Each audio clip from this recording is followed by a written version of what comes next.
line live now. Yeah, yeah. Okay. Wow, that was really weird. Okay, let's make Yeah. sure everything comes up. And All right. Yeah, we have to delete the other one if it's yeah. But is there two streams up? I don't know. I don't know if there is. I'm just saying if there is.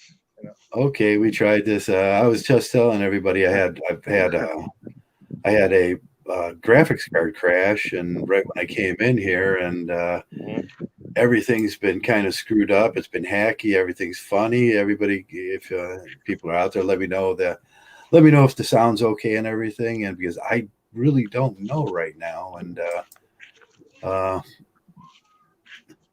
there's just what Rick says. There's just one stream. Okay, it seemed like there was two, so we were talking for like 5-10 minutes there, huh?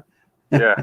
And we thought that we were live, and we are live now. And but I think it's my computer. I have to run some stuff later. Is it those London hackers from the UK? Or? Yeah, probably some Russian London hackers trying to. It's funny. I said earlier that right when I wrote the name of right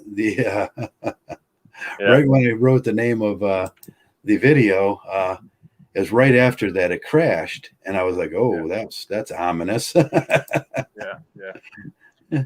And the title today was we were really getting going. We thought we were live, and we were getting going there for a while. And it's Pimp Daddy God has an Awalt for you, special girl that he's going to let you bang. And it's funny how the religious people think that God's saving the special. This is special other human for you. And the religious people think that like that's going to be all yours, and God gives you permission to hit that. And yeah, well, they're praying to this false. Who was it? The one guy we make fun of. He was like, "Oh, that's not you. That's my other buddy." Steve Oka. No, well, we make fun of this other kid in the neighborhood because he came in one day and he was like, just pray every day that God is a woman out there for me.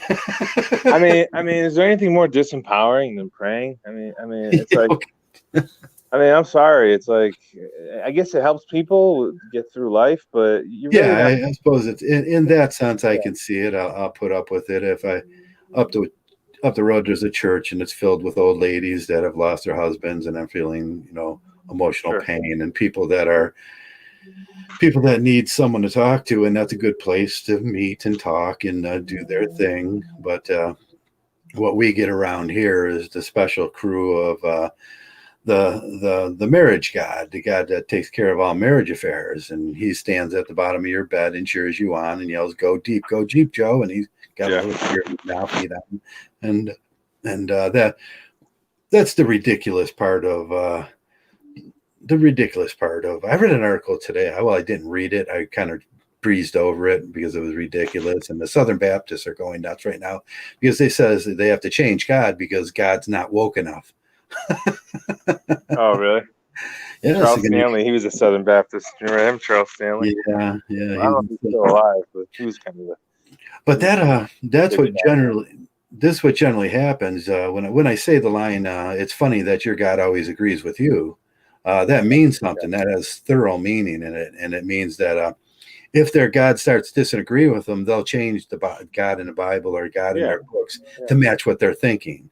Right. And if their God they have an immature God. If he needs to grow up a little bit, they'll adjust for that. Right. Well, look at the she God's coming too. I'm thinking. Well, the Gnostics have that one. They have a market. They cornered the market on that. They cornered the market on the she God. She God to her God, yeah. Creator. Johnny Midnight hates me. He must hate me right now. Johnny Midnight hates Sorry, you? Johnny. I like Johnny. No, I like Johnny. Johnny's good. Yeah, I don't think he hates you. I don't think anybody in MGTOW really hates us, except for certain people. It's just incredible. Like this guy Chip Ingram, I remember I listened to him. He used to be like syndicated Christian guy, and he was part of that Southern Baptist thing. And, he's like a multi-millionaire. I mean, forget multi-millionaire. Like I said, it's like Pat Robertson and Copeland. Look at, they're billionaires. Like really, they're billionaires. Yeah, it's like these like so. It's anyway. It's talking about like so it's a fantasy fiction. It just gets you dipped. Like they want to dip you into that fantasy fiction world. Like, yeah. So now you're married, and now you can have guilt-free sex. Yeah, that's the thing. That's the hypocrisy about it. Which I don't even care about sex at my age. I fucking care less. Sorry, I swear. Sorry, my idea of that is just take a good shower, and that's good. I'm good. I'm good to go. I can get on with my life and enjoy my life. Hobbies and stuff like that. That's more relevant. But yeah, it's really bad. It's really bad. What were we talking about earlier? The positivity thing. I think we kind of hit on that, right? Yeah, we both kind of had incidents. Yeah.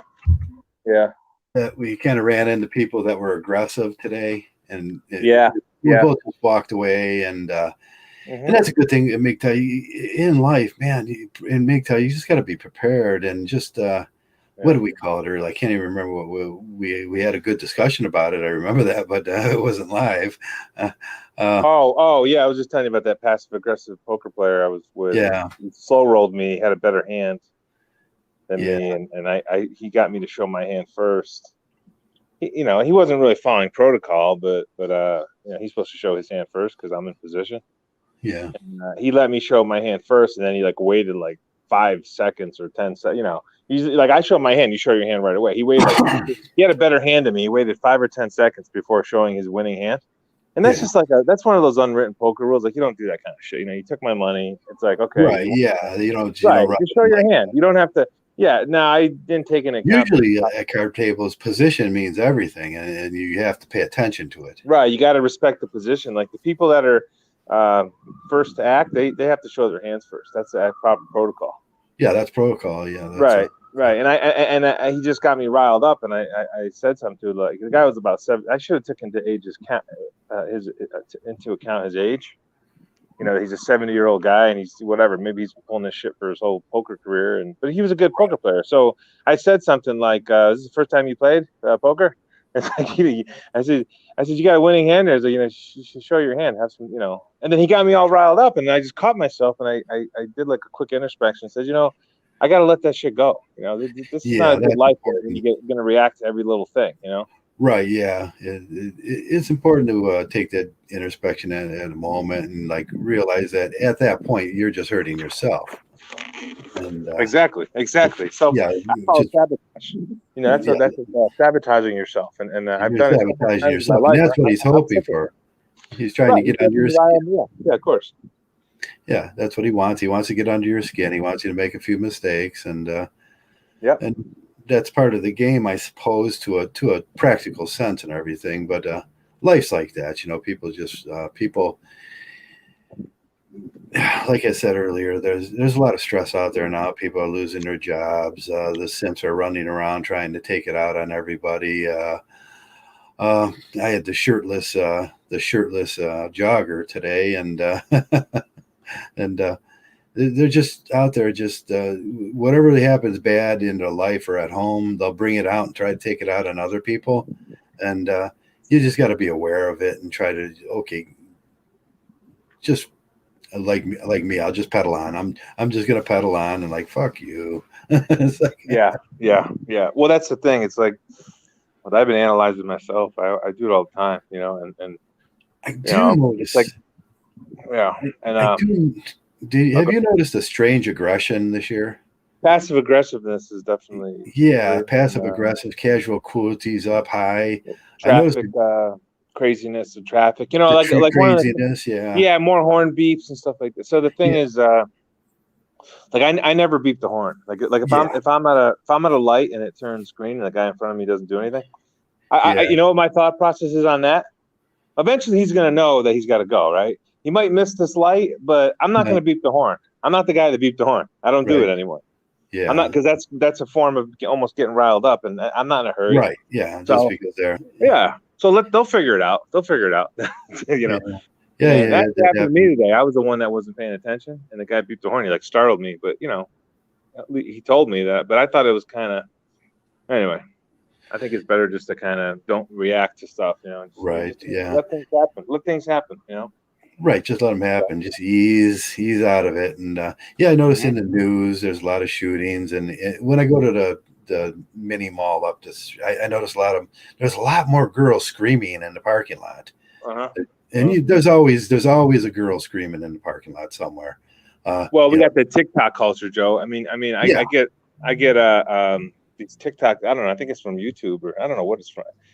I remember YouTube, but it's like, boy, they're really silly, and they're doing these stupid dances, and they're acting crazy, and they think it's normal. They think it's absolutely normal. It's actually not normal. It's not normal. Okay, you know. And they set up these videos. They try to make you think that they're real, but mean that they rehearsed them like 1,000 times. And you know. Yeah.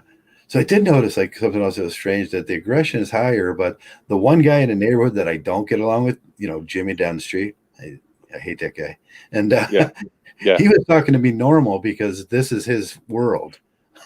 Right. The craziness. Right. They normalize crazy.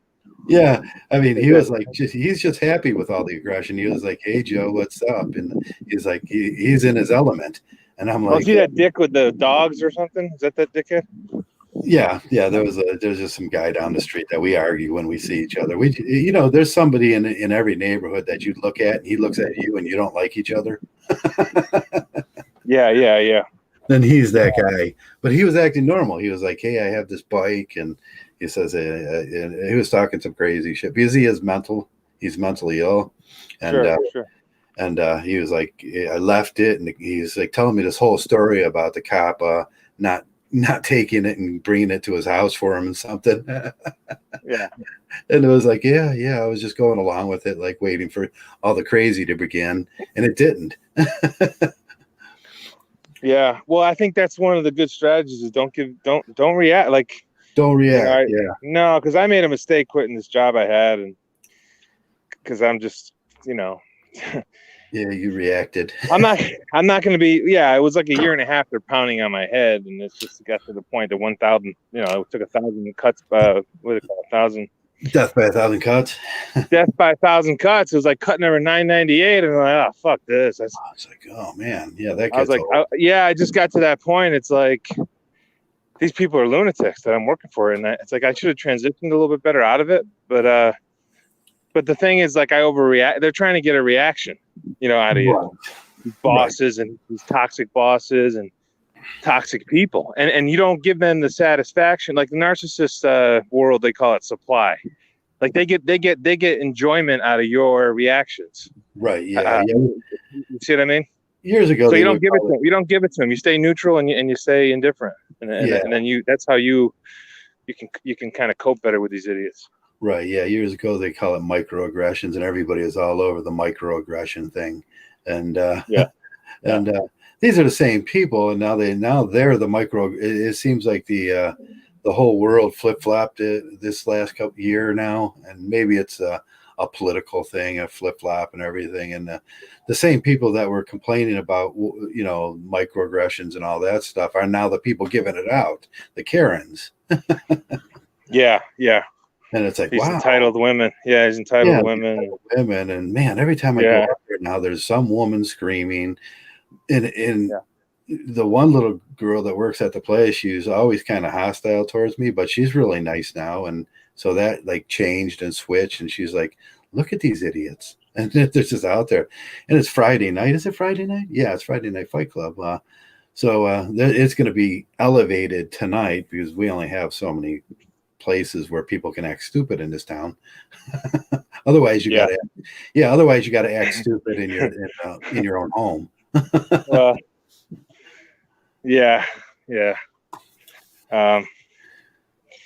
know. I'd say it's funny as I get older, I really value staying in, especially when it gets dark. It's like I don't want to be around because especially on a full moon, or I don't know, I'm just joking about that, but like a full moon night or something. It's like, dude, they just start howling and acting crazy. Yeah. Well, there's some validity to that with the full moon, as the water rises up and the pressure in your body is a little higher.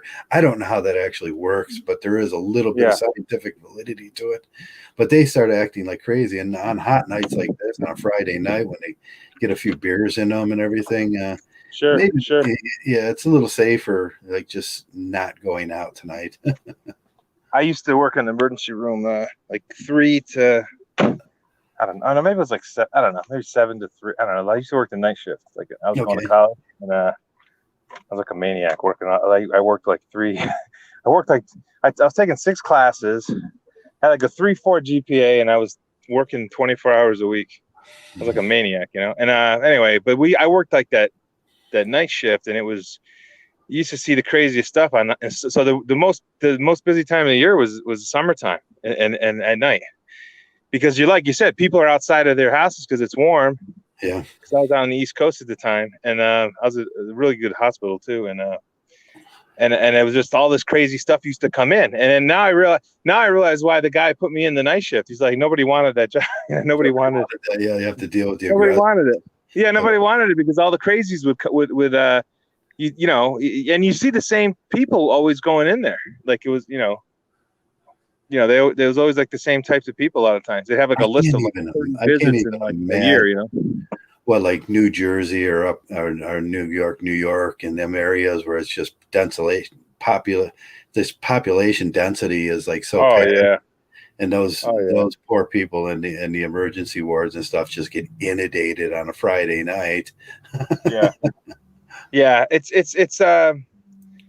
like the traffic in these bigger cities, and it's just like everyone's really tense, and you know, it's a totally different ballgame when you're in a smaller or mid-sized or city. You know, it's just you know, so you kind of got to balance it. I think the medium-sized cities are the best places to live, quite frankly. Yeah. You know, because you have a good balance of like, you know, you have a good balance of things to do, but as I get older, you know, because now I don't, you know, I'm 11, 12 years and I haven't had a drink. I've never done drugs, so it's like, I have a 4-pack, not a 6. I'm working on a 6-pack. You have a 4-pack? I have a 4-pack, yeah. And I'm 98 kilometers, or whatever, kilograms or meters. How's it go? How do they measure weight? Anyway, but the thing is, as I've gotten older, I've learned to appreciate a good night's rest. Like, to me, like, how do you, like, you can assess a lot of people assess their lives on their bank accounts, right, and their careers, all this kind of shit, you know. But I assess my life on what's the quality of sleep I'm getting at night. Am I getting a good night's rest? Am I calm in my demeanor, in my day-to-day activities, like stuff like that? I value that more, and stress-free ease of living, and exactly. And I think that's the way to go. I mean, right. Like I was telling MA, I think I was telling RP yesterday. I was talking to RP, and I said, you know, less stress, less money is better than more money, more stress, because it's not even close. Yeah. Well, what are you going to do with that money if your life sucks and you're always it's like always dancing on eggshells, you know? It's like, yeah, exactly. And what are you gonna do? Make all that money so that your kids can enjoy it, like, which is a nice thing to leave behind, I'm sure. But you know, but at the same time, if you're gonna sacrifice your own soul, or whatever you want to call it, your own livelihood, at a certain point, well-being, it's not good. Yeah, well, Cam would say at a certain point you start noticing you have only a certain life period, and it starts you start growing out and start growing into that, and it becomes more noticeable in your life where you want serenity, where you want to have good days instead of bad days, and every day used to be a bad day for me. It was like, but you just put up with it for the money, or for, you know, for the family and for the kids and for the women, and that you roll through those days, and they're horrible. And I don't know what work most people do at work. You know, some days are just, you know, some weeks when they turn to months and they turn to years where you can't remember having a good day. And but that's expected from you. And then when you do get sick or you do need some time off, everybody's like, well, you know, what's wrong with you? Yeah. Well, I was talking to MA yesterday, like, who I really like. You know, he's a good dude. I don't think he's a MGTOW or whatever, but you know, it doesn't matter. He's still a good guy. And we were talking about, like, I was saying, well, you know, find out what you want out of life. You know, don't worry about what other people want. You know, because you know, that's the main thing. And then one of the things about Camus I heard this week too was you're not gonna have it. Like, you're not gonna have and like in life, if you're searching for answers, that you're still, that's a silly endeavor, because you're not gonna have answers. You're not gonna get the answers. You have to search. For them. You can search for philosophical correctness and stuff. And we can't. But they were saying, he was saying, like, this guy was talking about, I think it was Cam, you're not going to have all the answers, right? You're not going to. Right. There's certain things that are just mysteries. It's just the way it is. Right. That's just the way it is. Where you know what happens after you die. That's just a mystery. But, and right. And they want to say, oh, God works in mysterious ways, but that's just, that's not what I'm talking about. I'm talking how about big like the universe is right. this elements. Right. Stuff like that. You're just not going to know. And right. It's a lot of unknown things, and you just kind of have to just accept that and just live your life. Just the meaning of life is to what does he say, Cameron? Meaning of life is to find out what prevents you from killing yourself, like pretty much something like that. What did he say? Well, not to go philosophical suicide or metaphysical suicide. So, yeah, just live. Just live your life. I mean, like you see these animals in nature. They're just living their lives. They're just going about, and they see a shade, they might go in the shade or whatever. It's like just find out what you enjoy. Yeah, when confronted with the absurdity of life, most people go philosophical suicide. That's they start believing in religions, believing in fantasy fiction, making up things in their heads. Even you can see it on the internet with the all writers making up conspiracies and everything, because they can't live in this world as it is, it just can't accept it as it is. So they have to make up conspiracies. There's always people after them. Everybody they're trying to find meaning, because they're trying to find meaning in life, and that's not the purpose of life, is to find meaning. That's not the purpose. You can't see in other people's head. You don't know what people are thinking. There's no bonding. That we're not all connected like they say it is, and it's a lonely once you realize that it's a lonely, doesn't have to be lonely, but it's a scary world we live in, and you have to deal with that. I mean, I think for guys like us, it's not really scary, but but for a lot of people, they get this fearful. They get fearful. Guys like us, we can survive in pretty much any generation at any time. Yeah. When I look up at the universe, I don't see angels dancing around and taking care of me and sending me gifts, and they're saving special women for me, because they're the NWALT, there's unicorns dancing all around in my neighborhood, and no, that's not happening. What all I see is a burning ball of fire, and we're moving so many miles an hour through the universe, and it's not what all that story fantasy fiction garbage, and that's what I see. And exactly, and that ties into the the world's not being held up by God, cradled in his arms. No. Well, it's like you said, we talked about those people that are shouting out before they die. It's like, like, what are you waiting for? Like, these are things you should kind of, just some peace in your life, in your mind. Just try to find some peace there. And that's the important part. And it took me a long time to figure that out. I mean, I almost killed myself, working and stress and all that stuff. And then, and then there was just a crisis at a point where that existential angst just caught up with me, and there was a crisis and the events, and I just okay, got to think about this differently. And then that, I think it's that validation thing, like which religion's always trying to they want you to get validation through them, and then people that aren't even your friends. Like, why would you want validation from someone? They're not even your friend. A lot of times they're just jealous and envious of you, especially MGTOW. I'm sorry. I think people are jealous of MGTOW. I really do. Because they see our freedom. Yeah, they see the freedom that we have, and we, like, I'm traveling across country. I just, if I feel like going back east, I'll go back east. I might stay here for a few years back. Who cares? It's like, I don't care. I'll do what I want to do. It's like, I don't need validation from outside sources, Screw that. Yeah.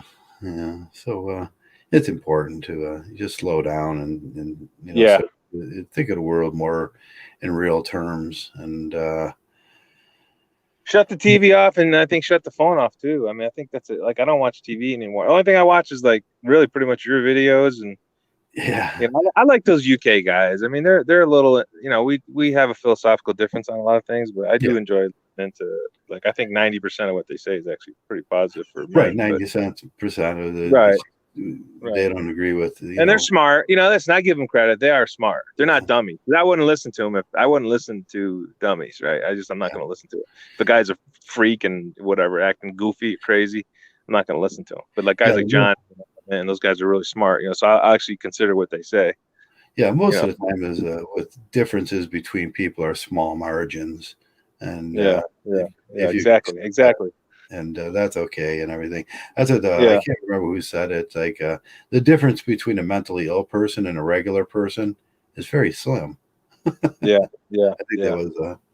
I think that was Jung that said that, and It's like a belief, Joe. It's like a belief, right? It's like you have a belief and you massage it. It could carry your whole life. Like one little belief that you didn't examine, right? You didn't examine that, whatever it might be. Whatever it could be. The existence of existence of a heaven and hell, right? Like if you have that in your head that actually exists, that could dictate your whole life and the decisions you make, and that's really dangerous. Yeah, the unexamined life is Yeah, or marriage. The whole thing about, like, I've heard it over and over again from these simps, like, oh, you're nothing if you don't have your family, if you don't have nothing if you get a family. Well, it happens with there's probably half of MGTOW has tried that, failed, and is divorced. They have a family, but they can't go around them. They can't interact as family. It doesn't the family unit doesn't work as a family anymore, but they're bound to it by some honor code and some code by the government that I never agreed to, that says we have some social contract. Exactly. And I think MA asked me yesterday, like, how do you view women or something, and I just said, hey, they view us as resources. That's how they view us. It's like they view us as resources, right, as protection, as security machines, and they don't view us as human beings. Yeah, they don't really view us as human beings. They don't. Right? Do they objectify the male more? I always hear that women, absolutely, that men objectify women for their beauty, but I don't see that. I really see women objectifying men for their health, their most of the time their wealth, and there's more of that kind of objectification where you're just a wallet, you're just an ATM, and that's in our system. If you're a once removed father from that family system, you've just become the payor.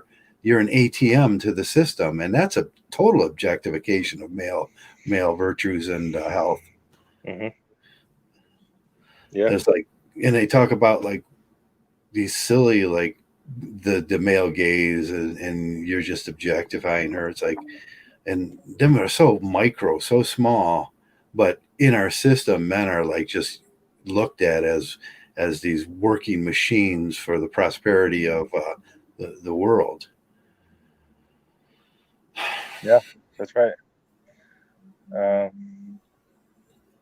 Yeah, so you have to always examine your beliefs, like you said,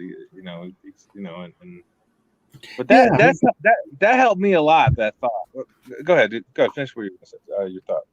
Yeah, I was just going to agree with you and say it. Yeah, because like that whole idea of like you're not going to have all the answers in life. That's like I was trying to find. But maybe some magical moment when I'm 80 years old, I'll understand everything. But no, you're not. It's not going to happen. It's not going to happen. Yeah, you just accept it. You're not going to have all the answers for everything. People that you know. I know a guy that he had a business relationship with somebody for 30 years, and the guy screwed him over. Like, you're 31. Yeah, it's like, how does that happen?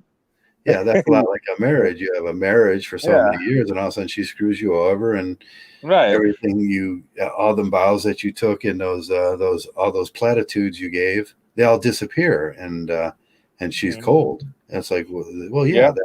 You don't know somebody. They just do those things, and that's the way they are. And and it's always going to be the weaker ones that are going to be more predatory. I think. Well, they react. They're fearful. Right. They're more fearful. Yeah, they never have enough money. They never have enough security, and a strong male that's really has honor, and they're not looking to screw anybody. They're not. At least that's been my experience. It's always the insecure ones that are always trying. They're the ones that they're the ones you got to watch out for. The simps. They're always right. Yeah. Always waiting. He's always insecure. He's always fearful. Yeah.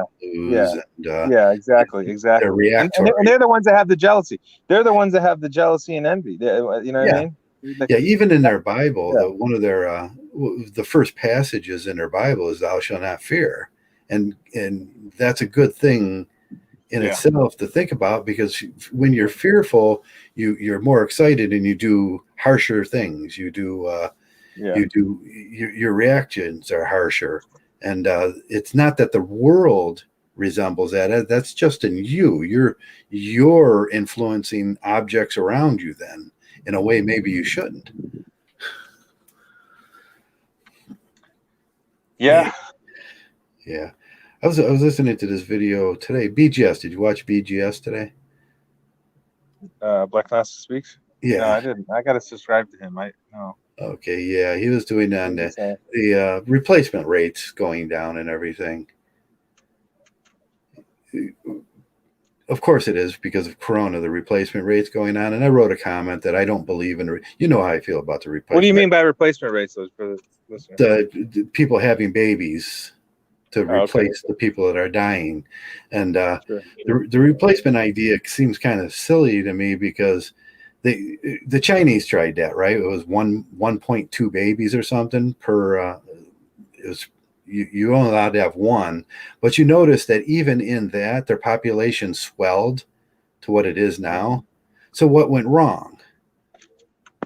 Now people come up with a million ideas about that. The replacement rate right now is 1.64. And I really disagree with this, because here's what happens in life. Life's linear. And you can imagine this. Okay, you're born to a father, right? And he's, say, 20 years old, and he has you, and then you're 20 years old, you have a baby. He's barely 40 years old at that point. Now, your baby has a baby, and he's 60 years old. So how many people is that? Yeah, 3, right? That's 4 where there was 1. 4? Oh, I didn't count it. Yeah. Now you got to include the 1, and then you got the extra humans that have the babies and everything. So you have to account for the extra humans in that process. We call them, and they're just integers. People are in that sort of scenario in a replacement rate. People are integers. They're just a mathematical symbol of a symbol of 1. But what happens in that process is people interject idioms, like it takes 2 to have a baby. So now people are fractionated into 2 sides, where there's each person only gets the value of 50%. You see where I'm going with this? So the replacement rate reflects that people's stupidity on how the heck. So you have 4 people, you have 4 generations that could be on this earth at the same time, and probably will be on the same time. And that's where your replacement rate doesn't reflect the true value of the numbers. That now, if at their rate, there would be like 2 kids in every family. So you had 2 kids. So your father had 2 kids, you had 2 kids, and your son had 2 kids. So that's 8. And the world is still swelling under the rate. So I was talking, and that was my analogy, and someone came to argue with me, like always, and he wasn't being cruel or anything. He just wanted to discuss his. At the end of the argument, we were just kind of talking nice back and forth instead of doing an argument, and I noticed that we both had the same idea: is why are we talking about the replacement rate when we should be talking about a stabilized population in the world? And that's that's where just getting through and talking to people nicely sometimes, and getting to another conversation, or letting it work out into another or work out to where it should go. And we both agreed that the replacement rate doesn't mean, and MGTOW does the replacement rate a whole lot in their head, but what means a lot would be a stable world population, wouldn't it? Yeah, absolutely. And what is that number? I don't know. Yeah, it would be. These things are almost impossible to get to, because you can't. There's a few things, like you said, you can't know everything. You can't know the time of somebody's death. You can't know how many of these people are going to die. You can't tell who's going to mate and who's not going to mate. So these numbers become by the government that they give out and everything, of a replacement rate becomes this flawed idea. It's almost absurd. Yeah. Well, they manipulate a lot of information too. Right. Yeah. The numbers are manipulated. It's what they want. The world looks at the replacement rate not as a stable world rate, but countries individually bias it. And countries look at you as revenue and like an arms race. We need more men to fight. And that's what they look at. And they give themselves away in those replacement rates. It's like one of the things they say is, oh, we won't have enough people. If the replacement rate goes down, we won't have enough people to pay for the Social Security. That's what they're worried about. Revenue. Yeah, that's insane. Yeah. And if they wouldn't have stole all the revenue, there would be plenty there. But, they've tapped into that. Every president that's since Reagan, I think, has tapped into the Social Security fund. And they wonder why it's only going to last to 2031. Oh, is that what they're saying? 2031. Yeah, they're trying to say that. I don't know how true that is, but everybody gives that 2031 mark. I don't see what those riots are going to be like. Oh yeah. Well, we'll have to. That would be crazy.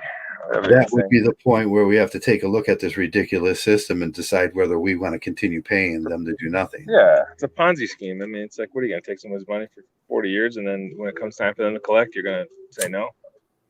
Yeah, that's what they want to do. Well, you know why? Because they become self-serving. Oh yeah.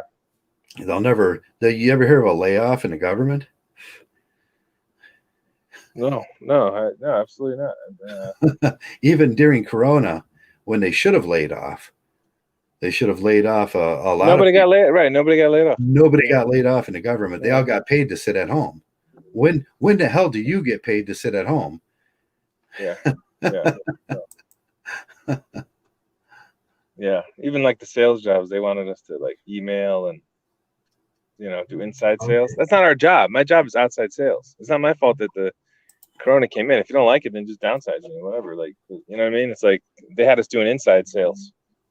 You doing inside sales? Which is not really the job description. You know what I mean? That's not because of Corona. Yeah. They had us sending out emails, doing virtual stuff and that's not the skill set. That's not really the job. Like they're kind of having us do jobs, but and we kept our jobs, but I just thought that was kind of a little too much sometimes, like that's not really safe. That's not the job, It's like job is outside sales, face-to-face interactions, which, whatever. Corona thing's kind of settling down now. It looks good. Like over here in Nevada, it's over. Like a mask are optional. Right. Yeah. We don't have to wear a mask here anymore either. I go out and just ride around. And now that maybe that's what I've noticed. Now that you can see people's faces, you can see the looks, you can see the upset, disgust, you can see the upsets in their faces and the stress. And it used to be, maybe not that's as much joy. There's not as much joy. I could tell people are not as happy. People aren't as happy. Now we can go back to what Camus was, what we started out. Like, what was Camus saying? That there is this human condition where happiness is important. And our government was originally responsible to set up a system where we're marginally happy as a people so we don't revolt, right? Or rebel. And a rebel, he talks about metaphysical rebellion to suicide and stuff like that. And what we're talking about with suicide in that philosophical suicide is you should be marginally happy in life. Absolutely. And people that aren't marginal, we look at the guy that went into the Publix down there in Florida, was it this week, and just shot people randomly. It's like, what the fuck? Really? Yeah, his distress was he was losing his house. He had filed bankruptcy. Richard Walls, I think his name was, and he had filed bankruptcy. He was losing his house. He started losing his mental capacity. He thought people were following him. This is all a product of what? The society we live in. Now, can you imagine if society gets any worse and the government keeps overtaxing you and they keep taking people's houses and they keep we're going to have a lot more of this. This is going to, of course, the next thing they're going to do is the totalitarian thing. Like, oh, we're going to have to take all these people's guns, or else these really unhappy people are going to start shooting at us. Right. Yeah. They already know what's going to happen. They have prediction models, you know. Right. Yeah. They know exactly if they make this law or do, like, they already know like what's going to happen. They already know how people are going to react. Right. Yeah. It all started in the 70s there when people were happy and the poverty rate went below a certain rate. But they seen that if the poverty rate goes below a certain rate in capitalism, that the government, and the government is not the government has nothing to do with capitalism. Right. If the poverty rate goes below because of capitalism, they have to create socialism. So they created no fault divorce. They took away the Edmunds Act. They created poverty so they can have a job. Right. Right. So yeah, they get the best benefits too. Oh yeah, they get huge, nice benefits. It's not just any job. You know, you got these people that twiddle their thumbs making 100,000 a year. I mean, like I've made good money in my career, but it's like I had to hustle running around, you know, drive 100, 200 miles a day and talk to highly educated customers, and you know what I mean? And right, deal with an idiot manager that's an alcoholic most times, and they're crazy lunatics. And, you know, so I'm dealing with a lot of stress myself and you know, in that job to make the 100, but the government worker, they just kind of plop their ass on the desk. You know, not all of them, but, you know, whatever. Good percentage. Yeah, there's paperwork. They plop their ass. Yeah, they do like it takes an hour to do something, and they take 8 hours to do it. You know. Yeah, that's like and it's like that in corporate too. Like when you get past the middle management levels and you get into the corporate job, they're doing the same thing. They're like government workers too. They're not really needed. You know. Yeah, these people in corporate headquarters that Huxley and Animal Farm brought that up, that when the pigs and the dogs were in the business area, and at night they would make paperwork so they can burn it and then have the paperwork to do the next day. Yeah, inefficient. Yeah, it's like I had a guy tell me once, really smart. He's like, you know, when you're working for somebody else, always work a little bit behind the schedule. You know, you don't want to be ahead of your work. No, you don't. I thought that was really smart, because if you ever get called out on stuff, say, oh, I'm working on this, and if you get called out and you're a hard worker, and they'll think, oh, you must not, you know, we don't need you. They're going to say, oh, we don't need you. Right. Yeah. If you get your work done and you're a better employee and you get it done faster, then you penalize for it. Yeah, you get penalized for it. Or people that are really hard workers, guess what they get? More work. yeah, that's right. They'll give you more work. They'll give you other people's work. It's never enough. And it's and see how much they can get out of you. That's the idea of the shovel. Yeah. Yeah, those robber barons in the early 1800s and 1900s, they figured out the exact size of a shovel to get the maximum out of a person. Oh, I know. Isn't it crazy? That's why I'd say if you're a hard worker, you know what, just start your own business. Even if it could be something really just simple, like whatever. Right, I wish it was that in our country where we actually had a small business association that supported the people. And you know what it is? Failure is a part of small businesses too. You're going to have small businesses that have failure, and just they're going to fail. And they associate failure with theft and failure with a lot of things. But you know, it should still go on where some of these businesses are going to be successful, grow. They'll take care of families and support your neighborhood and everything. But what we have now is, for every Walmart out there, there's no baker, there's no ice cream makers, there's no pie shops, there's no sausage makers, there's no meat shop in your neighborhood. Them all take away from the people and the small businesses. Yeah, they consolidated everything at Walmart, right? Yeah, I had to go through the whole Walmart thing when I was watching. There used to be, the local grocery store. It was probably some guy's name in my neighborhood was Gillimbardo's. Gilibardo's Grocery. Did a really good job on his grocery store. He was the owner. He he worked hard on that, and then they put a Walmart, a Mega Mart, and on the corner, and all of a sudden he's out of business, and probably 2 other shops, or a half a dozen other shops. So towns start reflecting that. This town reflects that. You got a lot of boarded up buildings. And I should support your local businesses. Yeah, you should support your local businesses and everything. Right. I dream of having an actual sausage shop and a meat shop to go to in this town, but we don't get that. We have one mega store. I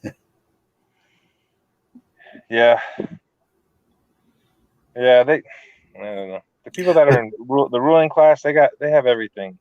Yeah, they can predict the next probably few hundred years, I would say, or something they have prediction models that are, But this is not a stable system that we're looking at either. Did you notice too? I know in my town that I went to, you probably heard me bitching all that day, where I woke up, the water was out, the water plant went down. I go to the electric went off on half the side of the town. I go into this grocery store to get food. There's no food on the shelves. They had moved out overnight. They had moved the food out. We had to go through several weeks of there's no food on the grocery. We had no water for a few days. It was like we're living in a third world. So you look at the stability of these mega stores. All it took was whatever happened, an electric outage or some event like Corona, and we're living in a third world country. And if you had all the small business owners, like the guy at the meat shop, the bread baker, the pie maker, the hardware store guy, and all them guys, maybe once in a while one business would be out for a day, but it would be a more stable economy. Yeah, no doubt about it. And well, instead they just tax it. That's why people are moving to Nevada and Texas. Yeah, there's no state income tax. They just it's like they want people moving there. Like it's almost like, you know what I mean? Yeah, like Texas is going to explode. It's exploding, because I remember the property there was really not that expensive 20 years ago. Now it's just like everything's real expensive now. Like in Nevada's the same way. Yeah, so I've been out here for 20 years myself, and they're driving up the cost of real estate. They can tax you more then. And, right. Okay, that makes sense. Yeah, they're doing that. Yeah, if the houses are only worth $40,000, then they only get X amount of taxes. If it's worth higher, $80,000, they get double the taxes. And they're self-serving, like I say. That's a mafia. That's the biggest racketeering mafia scam that I've ever heard. Oh, no question. Racketeering in itself is the definition is it wouldn't exist without the racket.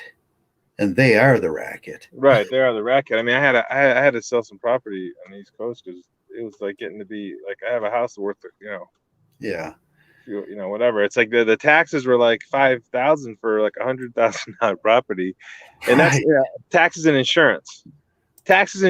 And it was like $5,000 and the property's only worth $100,000.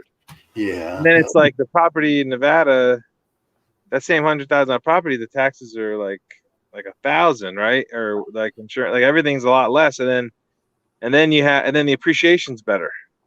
So it's really odd. It's almost like they want people to move to a certain area. Like they almost manipulate. They can manipulate the whole. Right, they do. Yeah, to get people to move in certain areas. Like I don't know. It's like so bad. Like the way, because they screwed a lot of people in Nevada, like in the late 2000s. People that bought their houses, like they got really screwed. Yeah.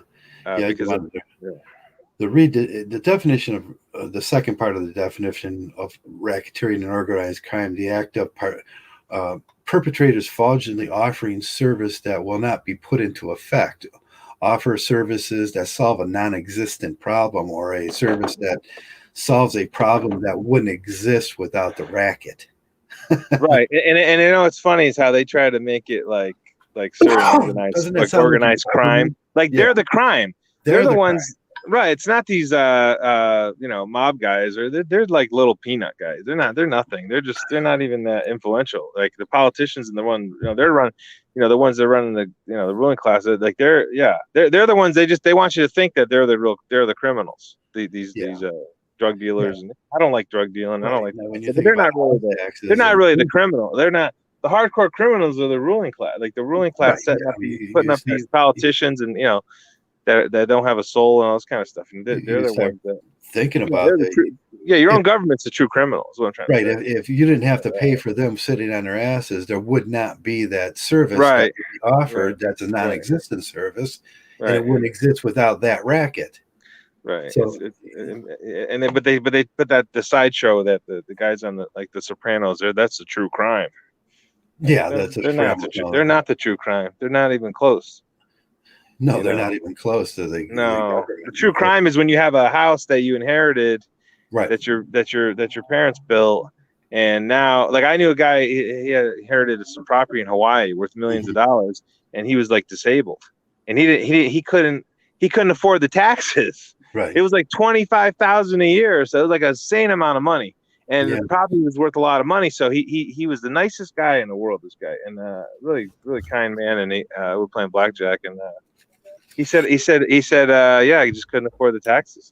He said I had to sell him the property. I mean, how terrible is that? You know what I mean? He's a Hawaiian. He's like third, fourth generation Hawaiian, and the property like went crazy there. All the rich people started buying up everything. Right. Yeah, and it goes into the same people that are the elite that work for the government are usually involved with the real estate people, and then they're a friend of the court. So it's a big racket. So somebody else gets your property. Right. And it's like, and even if you buy a property, if you're a regular guy and you just want to buy a property, you think, oh, I'm going to buy I have insight. I got a great deal on this. The market's down, blah, blah, blah. No, you didn't. You got sloppy seconds. Like all the good stuff is already gone. Like they're scratching each other's asses and scratching each other's backs to get better deals for themselves. You're getting sloppy seconds when you go to realtor. You don't belong to that group. Right. You don't belong to that. Yeah. You don't know like the manipulation going on behind the scenes. Like you think, they have integrity, and I'll go to realtor.com. Look at this property. And like that's sloppy seconds. Like all the good stuff's gone. Because I remember I was looking at some property in upstate New York, and it was like the first hour, right? I saw the value in this property. I called my real estate agent. The thing was sold before the end of the day. I mean, it was absolutely insane. So somebody had information that was going on the market, and I wasn't privy to that, and they were like a step ahead of me. Yeah, the only reason those houses for sale and everything is because they took it from somebody else. Right. In China, you just if you ever watch any Chinese movies or anything, you just see if you go out to the countryside and everything, there's just abandoned houses everywhere, and people the people that are poor go to those and levitate to those and just live in them. That's why they should squat. Go ahead. I'll squat in them. They should do nobody it. Really owns these houses. They're just built by the government, and they have a surplus of so many houses. So it's not like capitalism where someone's always trying to take your house so they can resell it and make their money. It's you see this in Russia too. Russia, it's a very queer thing when you look at go to Google Maps sometimes and zoom in on any Russian city and see what you see. It's mostly high-rise towers where they have 6-7 floors, and the people all live in an area like this. In that town, the area of this is the size of like Cleveland, but it's very condensed. And when you get out of the city, it's just fields and greenery. Yeah. And it's a very condensed size, so it looks really kind of weird to the American eye and everything. There's not sprawling houses going on for everywhere. Yeah. They manipulate supply. It's all supply and demand. They manipulate the whole thing. And they manipulate. That's why you don't do business with a bank. You know what? Don't even do business with a bank. If you're gonna buy a house, wait to have the. That's like my uncle did. My uncle just paid cash. It's like the guy just grinded his ass off for like 10 years. You could do that. Saved his money and he saved every penny. He's because you're going to end up paying, if you take a loan, you're going to end up paying 3 times as much. You're going to pay all that money. Yeah, you're going to pay the sale. But they say, you're throwing away money for rent. No, you're not, because you need the rent. You need to live somewhere. And then, you're better off saving every penny. And then, you know, I wouldn't get in a situation though where you're paying high taxes. That's for damn sure. I would not put yourself like, you don't want to be in that situation because that's a lot of stress. Because you don't know. Here's the thing: you don't know what's going to happen. You get a 30-year mortgage. That's insane. Because you have no idea, like if you're gonna, like that guy, he got disabled, he couldn't work. I mean, couldn't work. He was disabled, so yeah, he couldn't do it. Yeah, he could have done, I guess, inside sales or customer Yeah. service work. There's stuff to do. You can, even if you're in a wheelchair, you can still work, but it's still not. It's not, your opportunities are not as good, you know. And, Right. but the main thing was, how's he going to generate all that money? $25,000. Right. $25,000. That's crazy. Money. Yeah.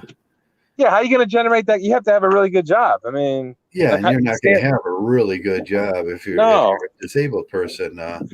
Yeah, disability is if you can no longer do the work you're accustomed to, and that's if you have an education or something like I do, or you have, and you can no longer do that work.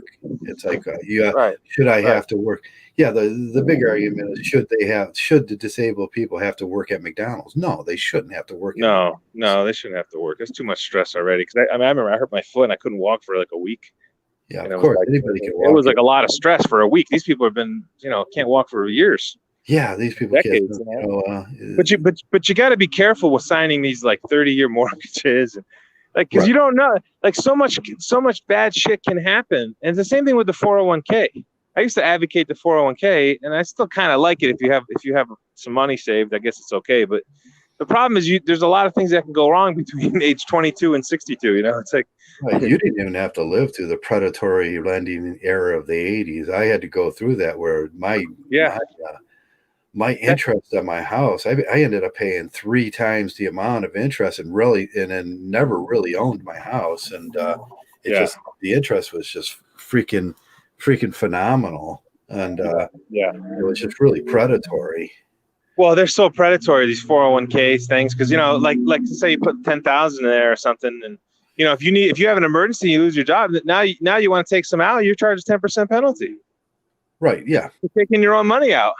Right. Yeah, I had to do that at one point. Yeah, it's insane.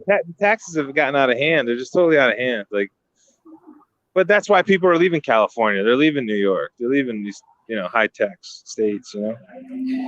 Yeah, there should be the whole 50 states thing is 52 states actually. The whole 50 states thing is that every state should resemble the norms and the interests of the people that live there, and none of these states should be the same. But we have this Applebee's sort of homogenized states now, where we're forced by the United States government, which it lacks its authenticity. Is that right? Yeah, authentic. Yeah. What's it called? Yeah. Authentic. Yeah, I can't say it either. Yeah, it's hard. But it starts lacking that thing that made it original to begin with, and all these become these Applebee states where every state is the same, and the government's the only one making money off of these. Right. The federal government is just is driving the show then, and that was never supposed to happen in America. They devalued the money, and they devalue labor is what they do. They devalued labor, and sure. Because I see so many idiots in the corporate world.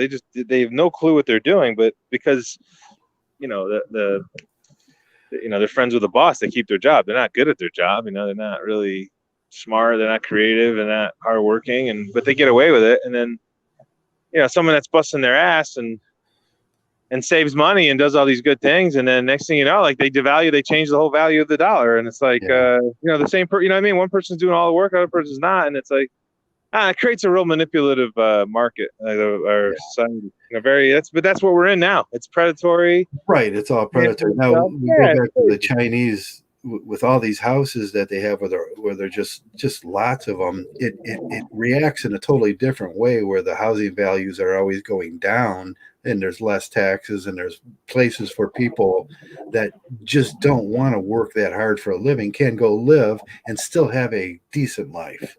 Right, exactly. You got to live in these like ghettos and all trash everywhere, and now in our situation, you're driven into a ghetto. You're driven into those places where you have to live because you're being punished, because the biggest crime in America is being poor.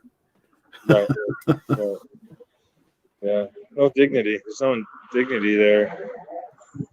That's why you know what, some of these homeless people, I think they understand. Like, there's a lot of smart homeless people. Don't think that homeless person's a dummy. Yeah. A lot of times they understood the system, and what they didn't want to. They just don't want to participate in it. Yeah, they don't want to participate. It's almost like they know something we don't. You know, it's like, you know, they're in a lot of ways they're very tough-minded and they're like the rugged individualists, right? They're just they're living their lives the way they want to do it.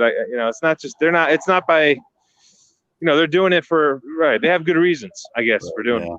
Yeah, my buddy went to a business trip in Beijing with the Chinese, and he does that sort of stuff. And he said, he says, and I didn't understand at first what he was saying. He says, "Hey, man, they put me up in an apartment in the city," and I was like, "Really?" And it's like, that doesn't sound real great. And he says, "No, but in the city, when you move in the city, you're like, you've made it." And they put him in a high rise. He said, "I never got treated so well in my life." Yeah. Well, it's like, so some people choose homelessness. It's a small percentage, I would say, but yeah, some people choose homelessness. Right. People that can do that, right, are really tough people. You can think about the absolute fucking grit in those people. Oh, I know. I knew a guy in the East Coast that did it, and well, I didn't know him. I just, you know, I used to help him out when I could, but he was like that's the guy you don't want to freaking piss off. You know, he was like a tough. He reminded me of Jack Lambert for the Steelers. Yeah. He's like, he could probably play in the NFL. This guy, he's like, you could tell he was really strong. But that's the way our system should reflect that, because that seems like a more honest, and the government is responsible. They took it out of the Constitution. They are responsible for the happiness of people. Otherwise, people will do what? They will rebel. And we're getting to that point where people are not happy no more. No, I can see it out there. Life, liberty, and pursuit of happiness, you know? Yeah. I always thought that was, when I was a kid, I always thought that was kind of strange, but now I can see it. Like, we have a right to pursue life, liberty, and pursuit of happiness. And if you can't start a business because of COVID or whatever, you know, that's kind of, or you can't keep your business open, you know, that's really odd. Yeah, the original writers of the Constitution said life, liberty, and the pursuit of property, which they equated to happiness, and nobody could take your property. Nobody could take once you had your house, it was a family house. And that stress was reduced to a level because of the property. And now they put in this imaginary, like, Maslow thing, like, you have the life, liberty, and the pursuit of happiness. What is the pursuit of happiness? Now we have to get into deep intellectual conversation about what is happiness. Mm-hmm. Yeah, well, I remember the Whiskey Rebellion. I don't know if you read about study that in school, or right? Yeah, you know, they were just. And then I remember my first reaction when I was in 8th grade. So what? 8th grade, how old are you usually? About, I don't know, 13, 14 or whatever. But my first reaction was, yeah, those guys were right. You know? Yeah, what they were originally saying is they didn't want the government taxing them out of their homes. Yeah, and my teacher's like, oh, that was the government. He said something that my 8th grade mind, I couldn't like follow up with a question, but he goes, well, the government needed money for to keep up everything. Yeah, they needed those taxes to keep up everything. You know, that's just the imaginary game. He was defending taxes. He was defending taxes. Yeah, that's the imaginary service that they're offering you that is a non-existent service. Right, exactly. We know that, and that's where racketeering. That's where I see this clearly, that it's a non-existent service you're offering me, and basically everything is even bridges and everything are public, and they're owned by corporations and stuff, and all that work is done by corporations. They're not doing nothing. There's no service in there. It's a non-existent service. That's why men need to get together, and like I'm staying with my buddy, like I'm renting my house out, and then I'm staying with my buddy who's got a beautiful house. His house is like 2,000 square foot bigger than mine. It's like my house is pretty good size, and it's like a palace. It's like, so I'm staying with him, and he's not perfect roommate, but he's pretty damn good. And so like we're helping each other out. I think that's what MGTOW need to do. Find a MGTOW roommate. Find someone that you've known, that you respect. Right. Not a crazy lunatic. They're respectful. Like this guy is very respectful. He's a simp. He's very respectful, and and he's from the same. He grew up a couple hours from me. Right. He's from Yeah. the city, but so we're helping each other. You're helping each other out. That's Right. that's the Right. idea We're of splitting marriage utilities. too. We're splitting this and that. So you got to be crafty in this world, because if you're not, you're going to really, Right.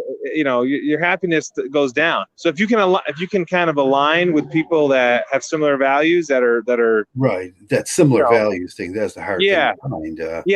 You got to be really careful. I almost don't even want to recommend it, because I know the situations come up where, you get a crazy roommate or something, but or they don't and that's not ideal, they don't want to help out with the bills, but that's how you can screw the system back, is kind of say, okay, well, we're going to split things up, we'll split the rent, split utilities, and then so you kind of help each other out. Right. I've had several people through here that really didn't want to help out. And as soon as I realized, like, you're putting me in debt here, I'm taking care of you. You're underpaid.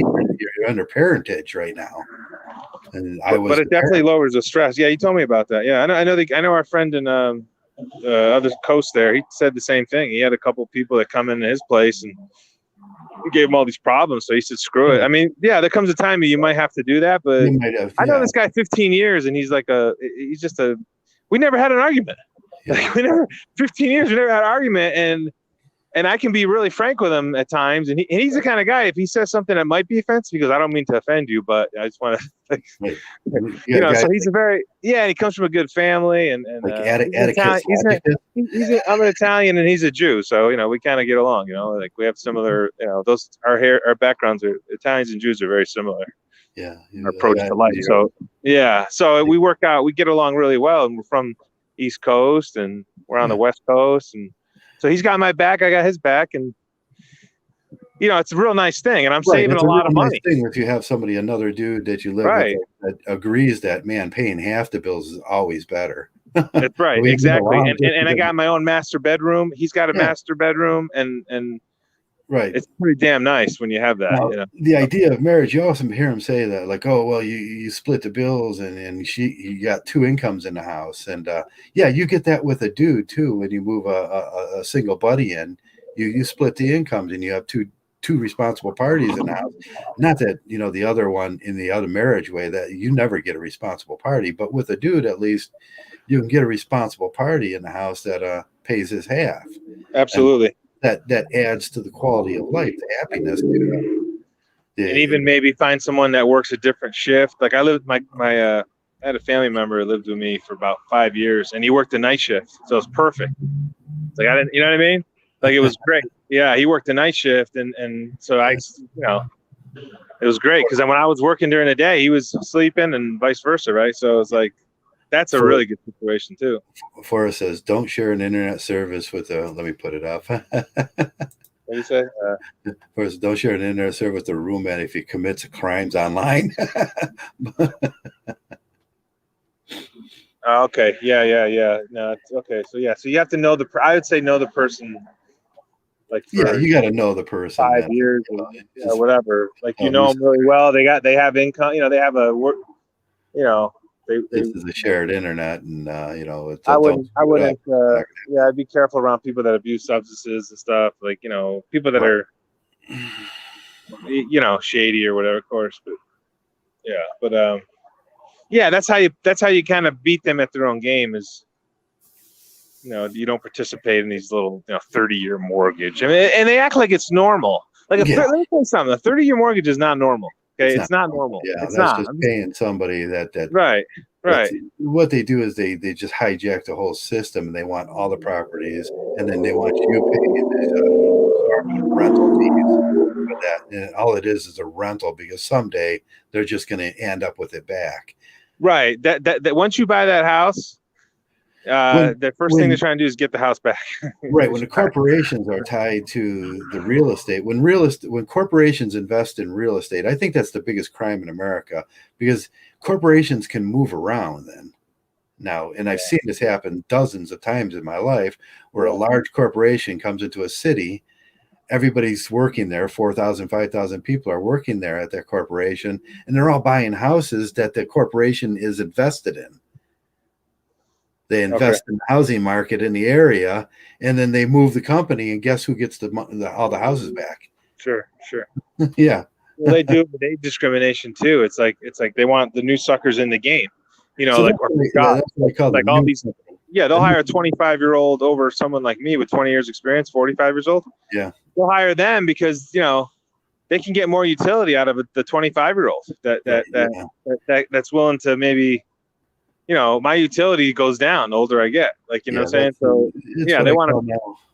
Yeah.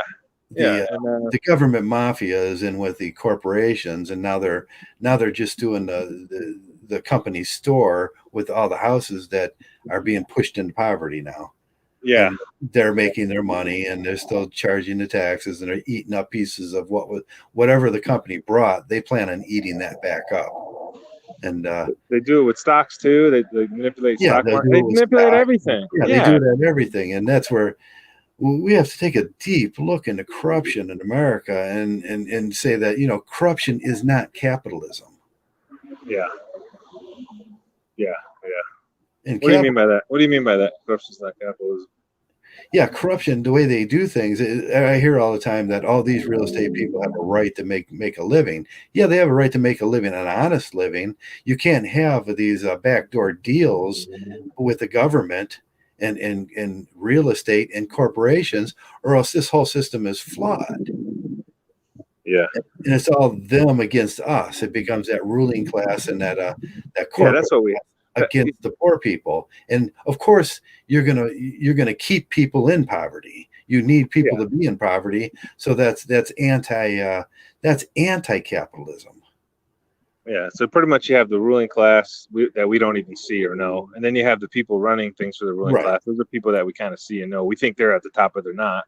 Right. And then you have everyone else is pretty much into the slavery type situation. Right, they're in a slavery situation. Yeah, that's even with civil service and college loans and everything. I told you that how many times after I joined the Army they tried pulling my civil service report so I wouldn't get the college loan. Yeah, and they did. And so my name, I have a unique Irish name. It's like, I didn't get it pulled. Flannery. Just because I was an Irish guy, and I wasn't a WASP, and so I had to pay for all my college, pieces and parts at a time. 40 years. That's why when you work for somebody else, listen, just don't kill yourself. Just look busy, do the minimum, and that's it. And that's what they deserve. And then, quite frankly, that's kind of what they expect anyway. They're almost like hoping that you get a sucker in there that's just going to work their ass off, because that's what you are if you're overworking, like for somebody else. Your own business is a different game. You can hustle a little bit, I think. Yeah, there's all these little scams with them to keep you in your place, and then I'm not on the registry. That's they want to keep their children on the registry, keep them getting all the perks and everything, and keep you working and keep your children working. And they're not incentive. Yeah, that's right. Go ahead. That's slavery. It's debtor slavery. And they're not incentivizing people to save. They're incentivizing spending and consumption. Right. You know what I mean, they don't want. Yeah, that's why I don't leave a lot of money in the bank. I don't leave a lot of money in the bank.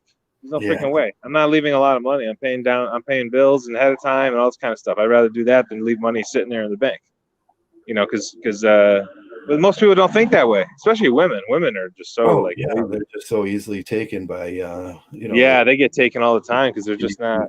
She needs the new Apple phone. She needs the best presentation of her clothes, and oh my gosh, all the money that they spend. And did you see my buddy? Like, he's married for like 25 years. Like, we got divorced, and all the clothes he must have had. I'm not exaggerating. Clothes and shoes, probably $50,000 worth of dresses and shoes and shit, and just laying there.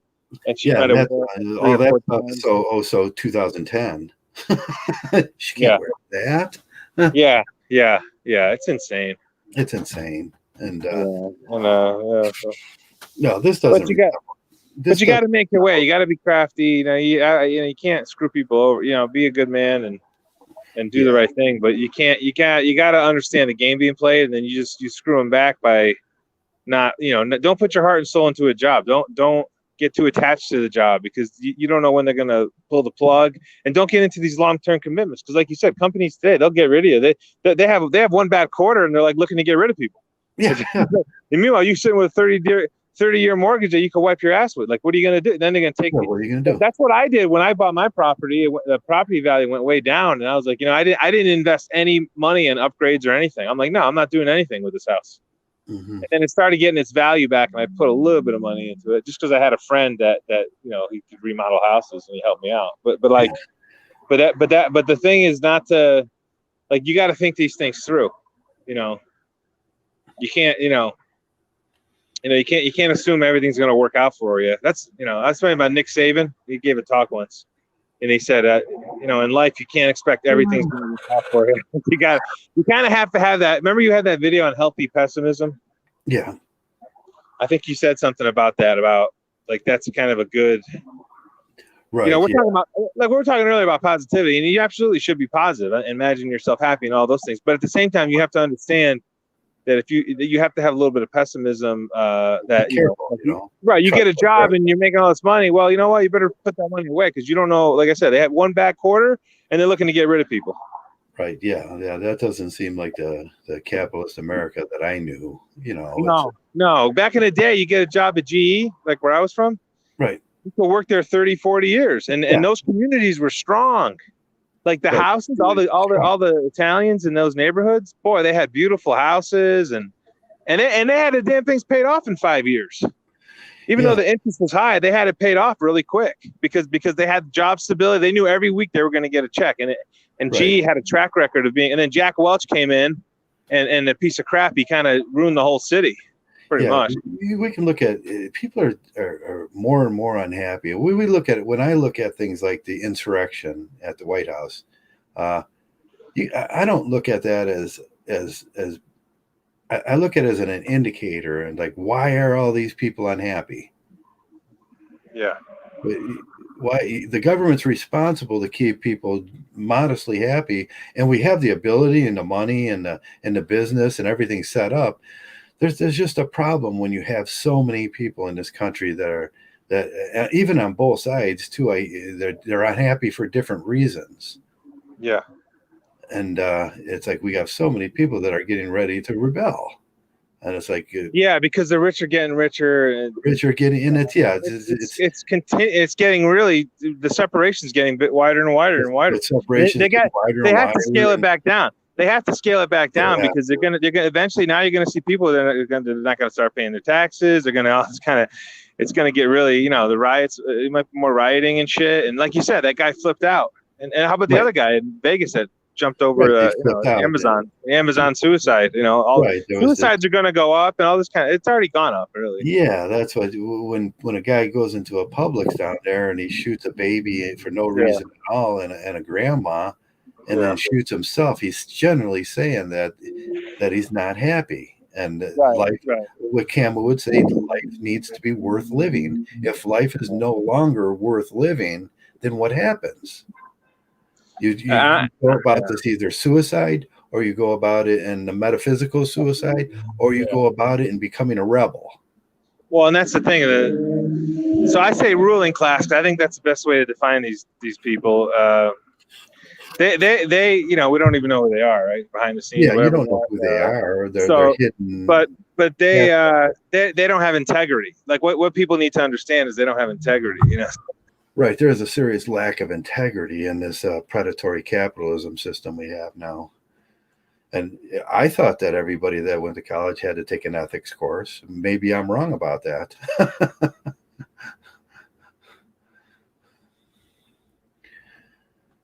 Or maybe they just didn't pay attention in that course, or I'm just not sure what the disconnect is.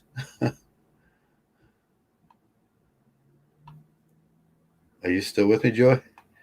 Sarah Parker? Oh yeah, Joe, can you hear me? Yeah, I can hear you. Okay, sorry. Yeah, I hit the. No, that's the thing. It's like they don't have any integrity. They're the biggest scam artists around. Like you said, like all the stuff that we talked about with taxes and insurance is a real high level. Insurance too, yeah. That's another scam. Like, come on. It's like, really?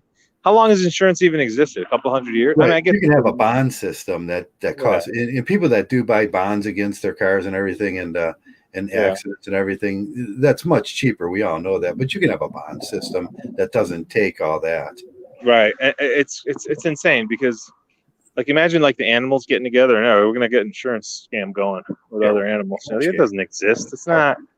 Can you imagine like the lions saying, "Hey, we're the deadliest." Yeah, healthcare was like that. Healthcare insurance was. I paid healthcare insurance. Yeah, we should be mirroring like nature in a lot of ways, and we don't. We have it like things like insurance. What a high level scam that is. Yeah, like, like a lady rear-ended me, and the guy couldn't wait to write me the check because he didn't want me to sue him. Yeah, because I could have sued his ass because I had whiplash. Yeah, I could have got money, but I just took the check. I'm like, I'm not a scam artist, dude. It's like my little sore, but it's not that bad. Think of the scam involved with healthcare. Well, from 20 to 40, I rarely had any problems, and I never used healthcare. And then when I did have a problem, all of a sudden I lost my job. I lost my I lost my health and everything. But who was not there to take care of me after receiving 20 years of not having to do shit? Yeah. I mean, that's where a bond system too, where you pay into a bond system for your health care, and you build up a portfolio of health care. And if you never use it, you get it back. Or if you do lose your job or lose it, it's there and you've already paid into. If you don't, there should be a network with. Let me think of that. Remember how minutes used to work on a phone? You had rollover minutes. If you don't use your healthcare, you should have rollover healthcare that goes on for ages after that. Yeah. Oh, these doctors, they charge so much money, like the medical profession. Yeah, they just get to keep that money for not doing anything. Yeah. They just I mean, it's not their fault. I mean, but they don't know what they're getting to. They all want to help people and with their, be a doctor. But a lot of doctors, they get into it for the money. Like they don't give a shit about people. They're not interested. The average family practitioner makes $200,000 plus. It's insane. It's insane, and they have job stability. This woman that I used to go to out in I used to drive all the way out to the east side because she was really good. She actually was the one that actually cured me and figured out what I was wrong with me after the poisoning. And but man, she used to run through. I used to sit there and sometimes it took hours for me to get in. And she was just, it was like 15 minutes, people in, 15 minutes out, people at 15 minutes. And I was adding that up one day and I was like, my God, in a day she makes what I make in a year. I was in the hospital for 4 days. It's like $25,000 bill, or something like that. 20,000 or whatever the hell it was. It's a lot of money. Yeah. And they didn't do nothing. They feed you all this shitty food. Yeah, this one nurse, she cared. She had some like special machine she connected to my feet, help me get some circulation going or whatever. But they give you these drugs that are chemical. Pharmaceuticals are chemicals, man. Human body really, but sometimes you need it, right? To just kind of, alleviate the if it's a heart palpitation or whatever, certain medications are good, but certain chemicals actually are good to keep you alive. But at the end of the day, long term, you don't want to be like codependent on sleeping pill or pain pill or all this kind of shit. It's you should be. You have to be in so much. Yeah, go ahead, sir. Sleeping efficiently because you have no pain would be nice. Right. That's why I came off all those meds. I mean, because it's been about a week. I finally made a decision. I'm like, so I don't want to take them because the biggest problem I see with pain pills is they're addictive and everything, but you get opioid pain, caused pain. As soon as your body starts. Am I okay? There was some humming in the background. As soon as you get you get on those things permanently, the opioids actually cause pain. And then you can't tell the difference between the pain and the opioid pain. And that's where people get addicted because they're continuously chasing, it's like legal heroin, right? It's pretty much legal heroin, isn't it? Yeah, it's just legal heroin and everything, but it causes pain. And that's what I see in a lot of people that I used to counsel is like they were mistaking the pain from the opioids with the pain that was naturally occurring. Why that pain was far removed already. So you had to get them where they understood that pain no longer exists. What your experience is opioid caused pain. Yeah, I took some of those for like about 2 weeks, and yeah, they're nice when you need them. I was like, I and mean, my doctor, I was trying to get more, and my doctor said, "Oh, I said, nothing takes you so away. I came off it after 2 weeks. Nothing removes the pain like that, and they're very addictive. Sure. You know, there is, you know, things that go on after that are horrible. Yeah, because I had a friend, his son got in a car accident, and he's a good kid and everything. Next thing you know, he got addicted, and then he tried to steal some prescriptions, like or something. He got arrested. Like he had to go to jail. He had to go to jail. He's trying to go to jail for them getting them. Yeah, he got addicted. He got right. It's like who the fuck put you on those pills to begin with? Yeah, I feel so bad. It's like a scam. The pharmaceutical. It's like they all scratching each other's back. This is a high level like ideas, right? Okay, we're gonna get people addicted to the pain medications, and then they're gonna some are gonna end up going to jail for trying to do something crazy. So that helps the police force too, and it keeps them going. You get to know these people, and you hear the backstories and everything. And like I told the story about the state wrestling champion that got in a motorcycle accident. All of a sudden, his whole life's ruined because they got him addicted to opioids. That's right. And these people have so much promise. There's, you know, you have nurses, and you have. I seen one guy that was a dentist, and he got addicted, and his whole life went to shit. And sure. You're looking at people that had huge amounts of promise. You're not, and it's a very, very sad. In some incidences, it's very sad because people are in pain, and you want to alleviate the pain, but it's a delicate juggling act there with pain management. Yeah, that's happened to me. I was riding my bike too much. I was just because I enjoyed it so much. Yeah, my back gave out, and then now I got the foot neuropathy, but it's slowly going away. And now I don't take any medication, but once in a while I just get this, you know, for like a minute I'll get like a certain like pain that it just hits me, and then it goes away. So, so it's it's manageable. But I don't overexert myself anymore on the bike. It's just not. I would advise people that are in good shape, just don't overexert yourself. Like you want to ride the bike for an hour. I wouldn't. I say like I used to go 3 hours sometimes. Yeah, me too. Remember when I told you, man, I put 3,000. You have a motorized bike, but I had a manual bike. Yeah, but I would say don't. Yeah, I would say don't take your health for granted if you feel good and you're not taking any medication. Like you're in the top probably 10%. If you're the type of person that's totally healthy and you're sleeping well at night, you're in probably the top 10% of healthy people. Yeah. There's no need to like disrupt that by lifting heavy weights or overexerting yourself in the heat or whatever the case is. Just do what you're doing, but don't overdo it with the exercise. Yeah. I was out.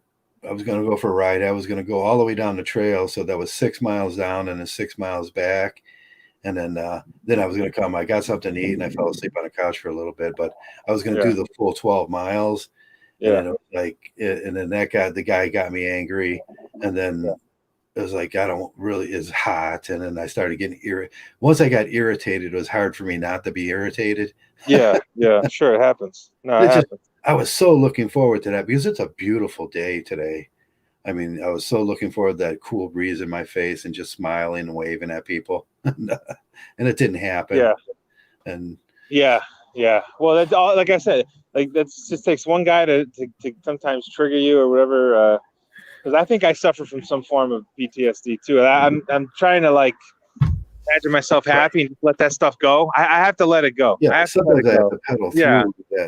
Because I'm very competitive. Yeah, I'm very competitive, and it's almost like not a good thing anymore to be hyper competitive. But on the way home, I put it in the low gear that they have to pedal harder and faster, and just kind of pedaled it like I pedaled like I was in a marathon for the rest of the way home. Yeah. Yeah. But you're right. Like if I go to the park, I used to go to, and most people are smiling, happy. Then once in a while you run across a guy that's just got a scowl on his face, and like it ruins your whole day. Like, there's getting more and more of those people. I say hi to people and they don't say hi back. I mean, I don't know if they're deaf or what's going on. What it is. Deaf, I guess. Everybody has a bad attitude now, and it's like yeah, smart comments and everything, you know. I think it's the COVID. Yeah, people are getting pissed because of the yeah. COVID. So it's clearing. I didn't think that as soon as they were able to, not able, they're able to get out now and not wear the mask and go around, and it didn't help their attitudes. It actually made them worse. I noticed when people were have to wear the mask and everybody was kind of grateful when they did get out. Yeah, And I think it's a gratitude thing. We take for we take for yeah. Take for granted being able to walk. Like my friend said, if you don't have your feet, what do you have? You know. It's like, right. Yeah, I know how that is because I wasn't able to walk yeah, for years. I yeah. know what is not like. I know what not being able to walk is and get out and everything. Right, right. Me too. I couldn't stand in the shower. I couldn't walk for 4 days. I couldn't. When you do Take get a out, shower you by should be myself. grateful. And Yeah, I couldn't. I went like a week without showering because I didn't want you know I didn't want the nurse to grab my nuts or whatever, you know, like.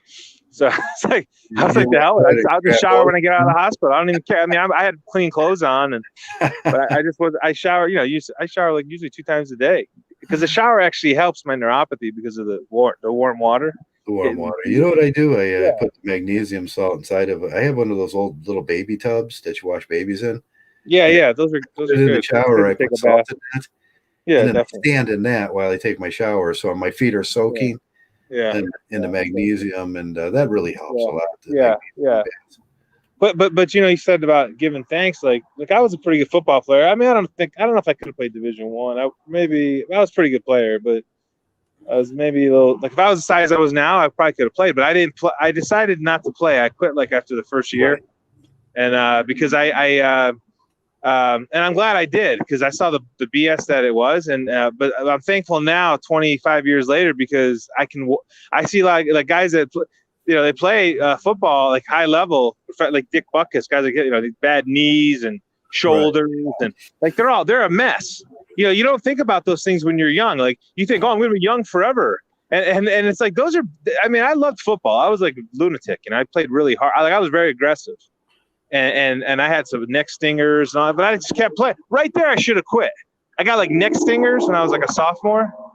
I was 10th grade, and there's a red flag. Like football is not a sport you're really supposed to play because you're gonna, like you said, when you get older, you're gonna get that. You're gonna get the bad knees, the shoulders, the neck. Yeah, disability is gonna visit you at some point in your life. Right. That's right. And I remember running across the guy at the gym. I was maybe 18, 19, and I was telling him, I'm going to play football, blah, blah, blah. He goes, oh, geez, he was like 75 or something. He goes, oh, my friends, they can't even walk. They play football. And that really like kind of like, wow, it's like, holy shit, I'm going to get old someday. You know, it's like, and so I'm thankful. The reason why I say this story is because I'm thankful that even though I have a little neuropathy in my feet, it's not that bad, and I can still walk on my own and shower on my own. And I'm thankful that I didn't play football. You know, I didn't chase that because what bothers me about football and baseball and the organized sports and everything. Have you been watching or seen the news show Panic? No. It's about like there's a bunch of poor kids in the town, and one kid that wins the contest gets a college degree. And that's what football and baseball is too. I noticed when I played baseball that the coaches have their favorites, and they know who they want the college recruiters to look at. Sure. And if you're not in that group, and there's a lot of nepotism, and there's a lot of the coach just has a favorite person. Sure. When I played third base, and I was competing with a kid that I thought was much I was much better than him, and there was no way for me to compete for that position. And move on to Division I school or something, but they knew that position was attached to a college degree. It was attached to some kind of grants. It was attached to all those perks and everything, and that really bothered me that there was even corruption in that, and for some kids, this is the only way out. Well, I know a kid that. He led the league in batting, and he was a really good hitter, and he went to pick the all-star team. This guy was batting like 600, actually batting close to 600. That's insane, right? Now it's only through. There's like 15 games in a season. After about 10, 12 games, they pick the All-Star teams. So that you're batting 600, you lead the league. You figure you're gonna be picked for the All-Star team, right? Well, this guy and his team, there were two guys. Their fathers were managers. Mm-hmm. One batted like 100. The other guy batted like 120. Right. Terrible. And they both made the All-Star teams. Yeah, they made the All-Star, and the one and that was like a red pill moment, like and it's like that is. And I told that to one of my friends out here. He's a tough ass hockey player. He's a poker dealer, and this guy was a real tough ass. He's like, you can tell, he's like a Midwest guy. He's a guy you don't want to get caught up in a situation where they fuck you up. He's really tough. And he goes, and he looked at me, because that's not right. And he said it, like he was kind of pissed when he said it. Yeah, a lot of the parents did notice that there was just favoritism in kids that should have been in the positions, playing the positions. And Sure. I mean, my father coached me for most of my baseball life, and sure. He knew. He looked at the people that were playing and was like, "No, Joe is fucking twice as good as that cat and that guy. Yeah, he can play any position. They're better." But the opportunity was never going to be mine because I wasn't in the in crowd. Right.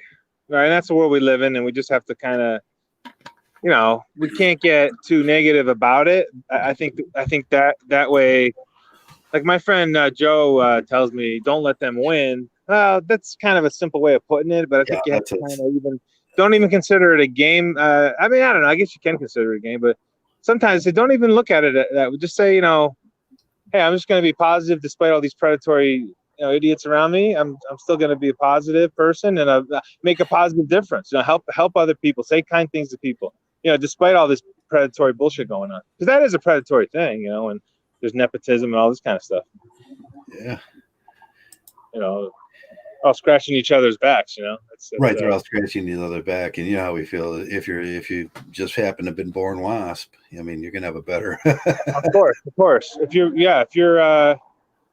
right. If you're no, that's true. That's very true. Yeah. Like out here, if you're a Mormon out here in Vegas or Utah, forget it. If you're part of that church, right, you're gonna get opportunities. Now that was the Illuminati thing that if you're a part of whatever's going on in your area, whether it be Christianity, right, Protestantism, Freemason, the Masons, everything, if you're part of that group, you're going to get the perks, and if you don't believe in that sort of thing, you're going to get ostracized. And that's right. That's why I like Vegas, because there's a lot of Italians out here.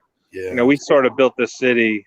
Yeah, like without Italians, this city is not. Without Italians and Jewish people, like this city doesn't even exist. Really. I grew up in a town. Bugsy Siegel had the vision, and then the Italians poured the money into it, and then we ran the city pretty much until the early '80s, and then whatever the corporation, the WASP. Then the WASP came in. The WASP like, oh, look at these Italians and Jews making all this money in Vegas. Let's get our foot in there.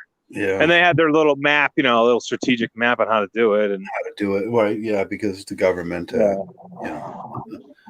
Yeah, exactly. But you're right. That's the people think. People make me laugh. They think, like these certain people run the world, but we know, like, we talk about it. I don't want to make fun of them too much, but they're human beings too. But they're very predatory. That group in across the pond, whatever. That's a very predatory island that they're in, and that's what their history shows. Right. How they've conquered other countries. Colonialism. Yeah, exactly. They're the ultimate colonialists, right? I mean, the ultimate colonialists. Yeah. Right. And they have a lot of scams that they've been running. Oh, they've been running those scams forever. They know how to do them. It's ingrained in their DNA. Right. It's part of their DNA. It's part of their.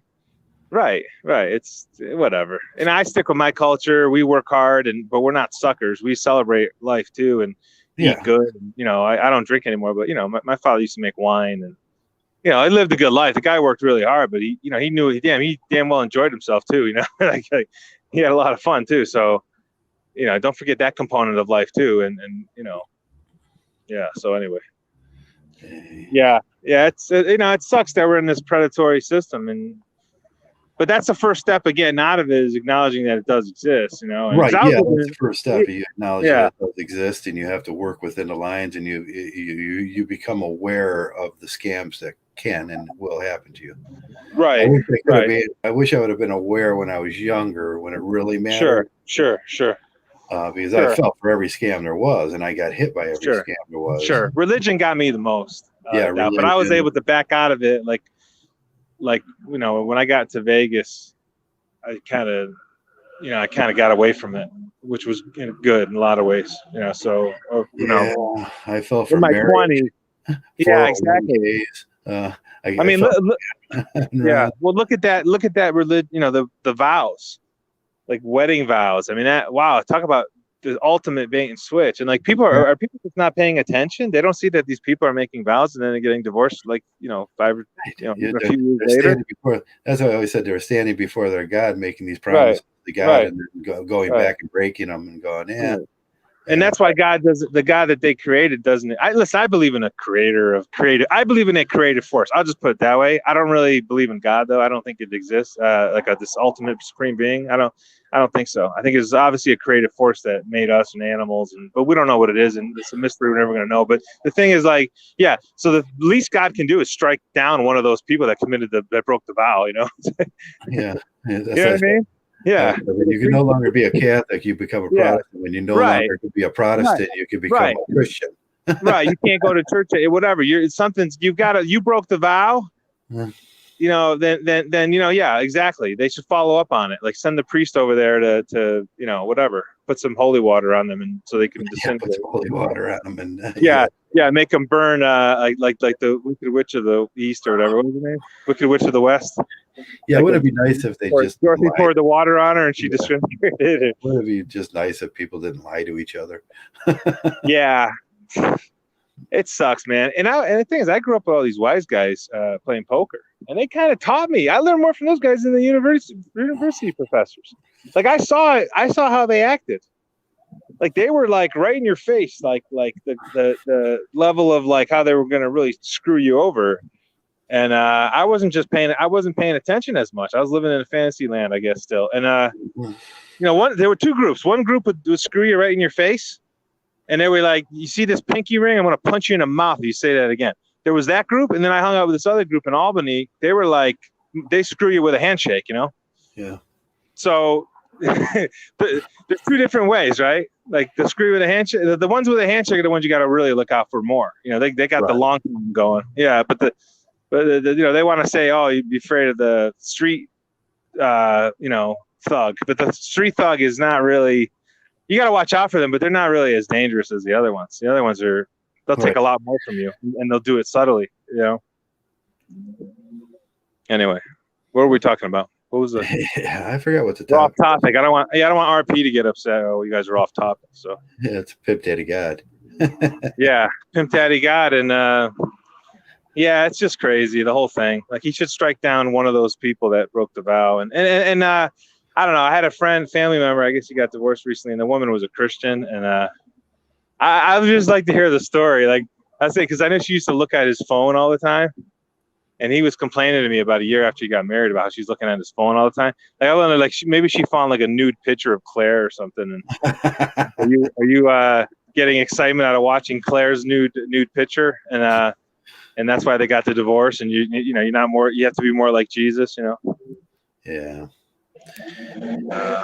Anyway, it's just funny. When I was a Christian, I used to read all these relationship books, and God, I was such a fucking retard. Such a idiot. This fantasy fiction. It's such a fantasy fiction, the whole thing, and people are living that life, that fantasy fictional world, life, aiming at that goal that doesn't exist. And actually believing that it's their fault if there was I should have been a better husband, or I should have done this, or I should have done that. Yeah, there's always this shit of couldas, wouldas, ifs, and whats and buts. Right. But it's like, but that's not life, and no, you shouldn't have to feel that way. That you and you're never good enough either. You're never good enough. There's so many different things that they can say to sabotage the. I can't remember what I was doing today, and it was another one of those things where you just weren't good enough, and you were never going to be good enough, and you're never going to be as good as Steve Hoka, and you know it, and that's just you can't walk on water, and you right. You can't swim the Atlantic over to Australia and put out a fire and come back. There's only two people that walked on water. It was Jesus and then Jesus and Okay. then Hook in '87 shocked the world in Lake Erie and he walked Lake Erie, and yeah, everyone would say, oh, there's two people. So I don't know, man. No, but that's the big scam that these Christian women have, and is, Right. oh, you need to be more like you weren't more like Jesus. Well, damn, the guy walked on water. Like, what do you want me to do? You know what I'm saying? Like you know what I'm saying? It's just the whole thing is just an absolute mess. But it's unfortunate that we're born into that, so it's so hard to break out of it. You know? Right. There's always this thing you can aspire to be better, but you're never going to hold up to those principles. No, they create a bar that's unattainable. Unattainable, right? Yeah, that's a pretty high bar there. right, and that's yeah. Then you have thought crimes now. Oh, sure. Were you thinking about that? It's like, of course I was thinking of it. Even like you write a comment on a video or YouTube video. Like that can be interpreted so many different ways. It's right. Like your intention might have been totally different. Right. But they're going to penalize you for that now too. Right. Don't be sarcastic or ironic because right. I was just being sarcastic or ironic. It's like, no, you're being serious. Like, right. You're being a misogynist or you're a racist, and all this kind of crazy stuff. I was born this way as a white male. What do you want me to do? Like, want me to get no, they say, oh, you should get a sex change or whatever. I don't know. You just said turn into yeah. It's absolutely insane and weird. All these ideas that they got floating around and people buy into it. They just yeah. I had some back in my crazy simp days. I was like getting a massage from an Asian woman, and she just did a bad massage, and I was like, "What are you doing?" I said, "Are you licensed?" I said something like that. "Are you licensed to do massages?" And she got all mad and called me a racist. Like, really? I'm a racist? Like, why am I a racist? Because I'm calling you out on a shitty massage. I want to just see your license. And I don't even know if she was like, but I ended up leaving. I ended up like walking. I gave her like half the money. I said, "Screw this, I'm leaving." Yeah. And it's like, but I'm a racist for that, right? It's just all this. Yeah, I mean, I've gotten massages from a lot of Asian women in my life when I was a simp, and But I tell you what, I'm glad to be out of that world, of simptitude, and because it's not a good place to be, Yeah. Now I just use strippers for massages. Yeah. Yeah. I told you that stripper story. My friend, he wants money and $3,000 or $4,000, and he goes back. He was staying in, I think he was up in Reno or something, but so then he grabbed these hookers and stripper dash hookers, and might have been strippers. Yeah, we pulled them from the strip club, and they're hookers too. And then they went into the room and they stole my other friend's watch. And because my other friend was like, "Screw this, I don't want nothing to do with these broads." But the stripper feels entitled to steal shit because that's what they do. That's what they do. Yeah, and the simp friend that got the hookers like, "Oh, I'm not gonna give you anything back for for the watch, which really shows dangers being around simps, right? You got to really be careful. And anyway, yeah, but that's what strippers do, right? It's part of their DNA is to steal shit, What the hell are they doing? I think someone's put something in your drink or whatever, Yeah. I had a friend that used to love going to strip clubs, and I would always say no. Yeah, by the 20th time, you figure he'd get the idea, right? That I don't like going. So yeah, I never. Strippers are not. They possibly the dumbest group. Who's dumber than a stripper? I can't think of anyone dumber. Like my interactions with all people, like they're probably the dumbest ones ever. Yeah, that's it's humiliating and it's degrading for. I don't want anything to do with that. And no. I never liked when my friends wanted to go to a stripper bar or something. No, I didn't get it either. Yeah. It's yeah. Anyway, I get my kicks in different ways. Yeah. That's the thing. Go back, like if my 67-year-old friend, he has no hobbies. Well, go back to when you were a kid. What'd you like doing when you were a kid? Like stuff like I used to love going to the lake and go swimming. Yeah. Like I used to love that, like stuff like that. Yeah, spent a lot of time. We got a crazy guy alert, Joe. I better get back to my car. Hold on a second. Oh, you got crazy. Crazy guy walking alert.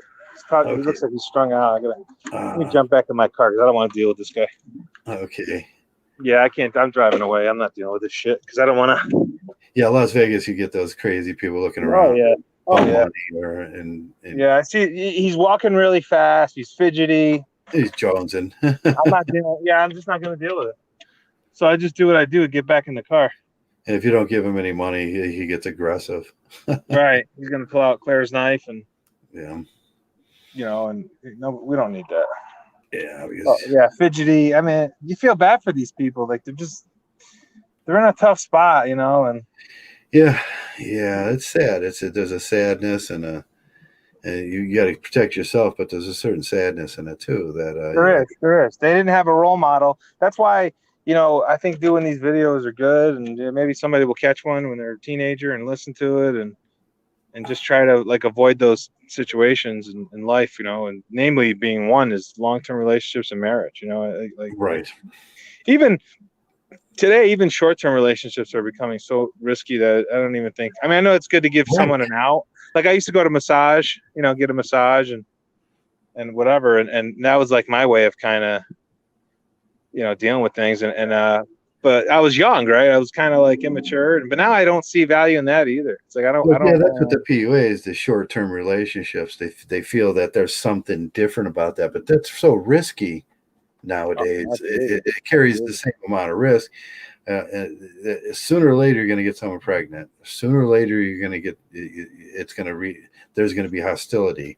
Right. There's going to be a call to the police because you said something like, "Oh, you're a racist." He's a racist. Call the police. I'm a racist for calling out a bad massage, you know. And right, yeah, and if as soon as there's demands, sometimes that turns to hostility because you didn't give into the demand. So now the hostility will come. Right. Like, that's right. Yeah, and it's just not good advice, and I don't know how to deal with it. I don't know what to do with it. I say abstinence is the best policy now. And asexuality is definitely the superior. It's a superior position. It's a superior, you know, lifestyle, without a doubt, because you're practicing harm reduction. The harm reduction, because they will try to harm you. Like we talked about those guys. Yeah, those guys that are always needling at you, you know, and I mean, it can happen. Like, you know, I was driving down the road the other day, and this guy's like sticking his head out of his window, making crazy faces at me. Yeah. Like, you get the shit like that. I called the police on him. I got his lady. It's hard to understand that shit too. You get comments, and you get people just doing weird shit, like making crazy shit while they're driving by and everything. Which it's like that's weird shit. You don't understand it as a human being. It's hard to. Yeah. It's hard to. What's the word I'm looking for? It's hard to make any sense of that stuff. Wrap your head around it. Yeah. Hard to wrap your head around it. You're just sitting there, and it ruins your day. Yeah, of course. The biggest thing that bothers men in relationships, in dealing with the public, is when you can't wrap your head around something. You don't understand it. After a relationship ends, most men are scratching their heads like, what went wrong? What was it? And that's the thing that you can't understand, and you feel a certain need to try to understand it, and it doesn't make no sense. And these people, like you said, making faces out the car and yelling shit, that doesn't make no sense. You're never going to understand it. No, they're insane. They're insane, right? Yeah. And we all deal with that to a certain. Like I go up to the grocery store up here, and the insane guy's up there, and I have to listen to him talk insane shit, and I can't make no sense of it. And he just, it's like, God. My brain's thinking, gee, I just wish that I didn't have to deal with this. And I used to just push him out of the way and just like stop. Like now I just, okay, what do you want to say to me today? It's like, what crazy fucking thing do you want to say to me today? The guys I don't like are the passive, like the ones that are, I don't want to say passive aggressive, but the ones that do those subtle like insult. Like I can pick up on I know when you're insulting me, right? Like one guy's like subtle sarcasm, and he's making fun of my last name.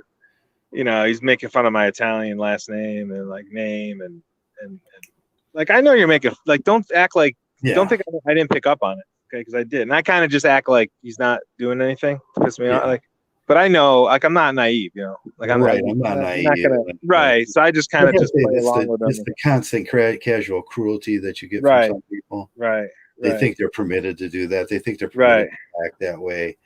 And then you right, wonder, like, well, right, how do you right. treat people in your life? How do you treat people in your home? If you act that way out here, you're 10 times worse at home. Oh, of Do you kick, course. yeah, do Of you course. kick your dog? Do you steal? Yeah. Stuff like that is always the casual, cruel people are just, they're the worst. And I try never to be. I try to put that away 2, 3 years ago. And sometimes I'll do something regretful, like I'll say something just to be like trolling or something, but I feel bad about that now, and I do that. I know that we all have this dark side sometimes that we don't want to let people let out of the bag, but I mean, we all do it to us, but some people just do it way too much. Yeah, I stay away from all of them now. Like I said, I don't. I kind of thought about calling this friend of mine out here that was a good friend of mine, but I just couldn't put myself to it because he's just it's too risky. It's like I don't. Yeah, what's the Like, I don't. next hit? Yeah, Yeah, I know it's good to bend, like Camus said, bend, don't break, and your heart, don't, whatever. It's just heart, but whatever. Like I just don't want to reopen like wound, I guess. I don't want to.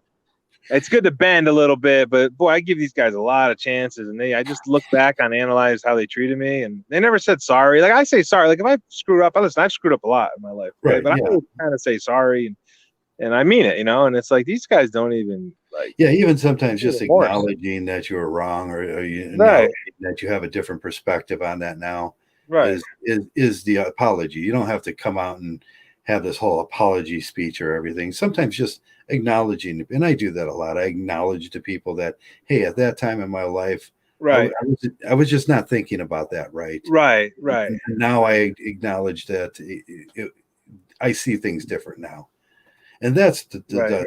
the true.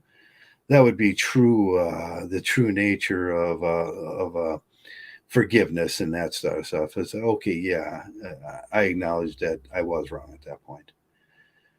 Yeah. So I mean, that's the thing about that's why Christianity is so appealing, or these religions are appealing because they do have some good teachings there that like I like the idea of forgiving yourself, because Right. you're gonna make little, it's just the way life is. There's certain decisions that aren't gonna always go well, and for whatever reason, and yeah, you got to forgive yourself quite often. I think is good, but forgiving others, I think is Yeah, we probably don't a know good thing. everything. We there's no Yeah, to know everything. forgiving others is probably, I would say, a good thing, but you don't want to Right. get carried away with it because, like the Bible says, oh, forgive yourself 77 times 7 times, or it's like no, there comes a point where you got to say no, this person's an a-hole, and I'm done. I'm not. Yeah, forgiving other people that continue to do that behavior, that's a hard thing to do. Yeah, because at a Yeah, certain yeah, point, yeah. it just becomes they're doing it on purpose, and they know they're doing Right, it to get a front of you. right, right, right. Yeah. So but that's how they suck people into their That's how religion, they suck right? people in. Yeah, you're not Right. They supposed. bait. Yeah, they Yeah, bait and switch with these good teachings. With this is a great religion. Look at the great teachings, and then they throw you with this other shit, like yeah, yeah, to yeah. That's control a you too much. transvaluation. There, it's like forgive other people. That's over and over and over again. Turn the other cheek. No, you forgive yourself for the things you do wrong, but you don't do them things anymore, and you try to be a better part of your community. Uh, Yeah,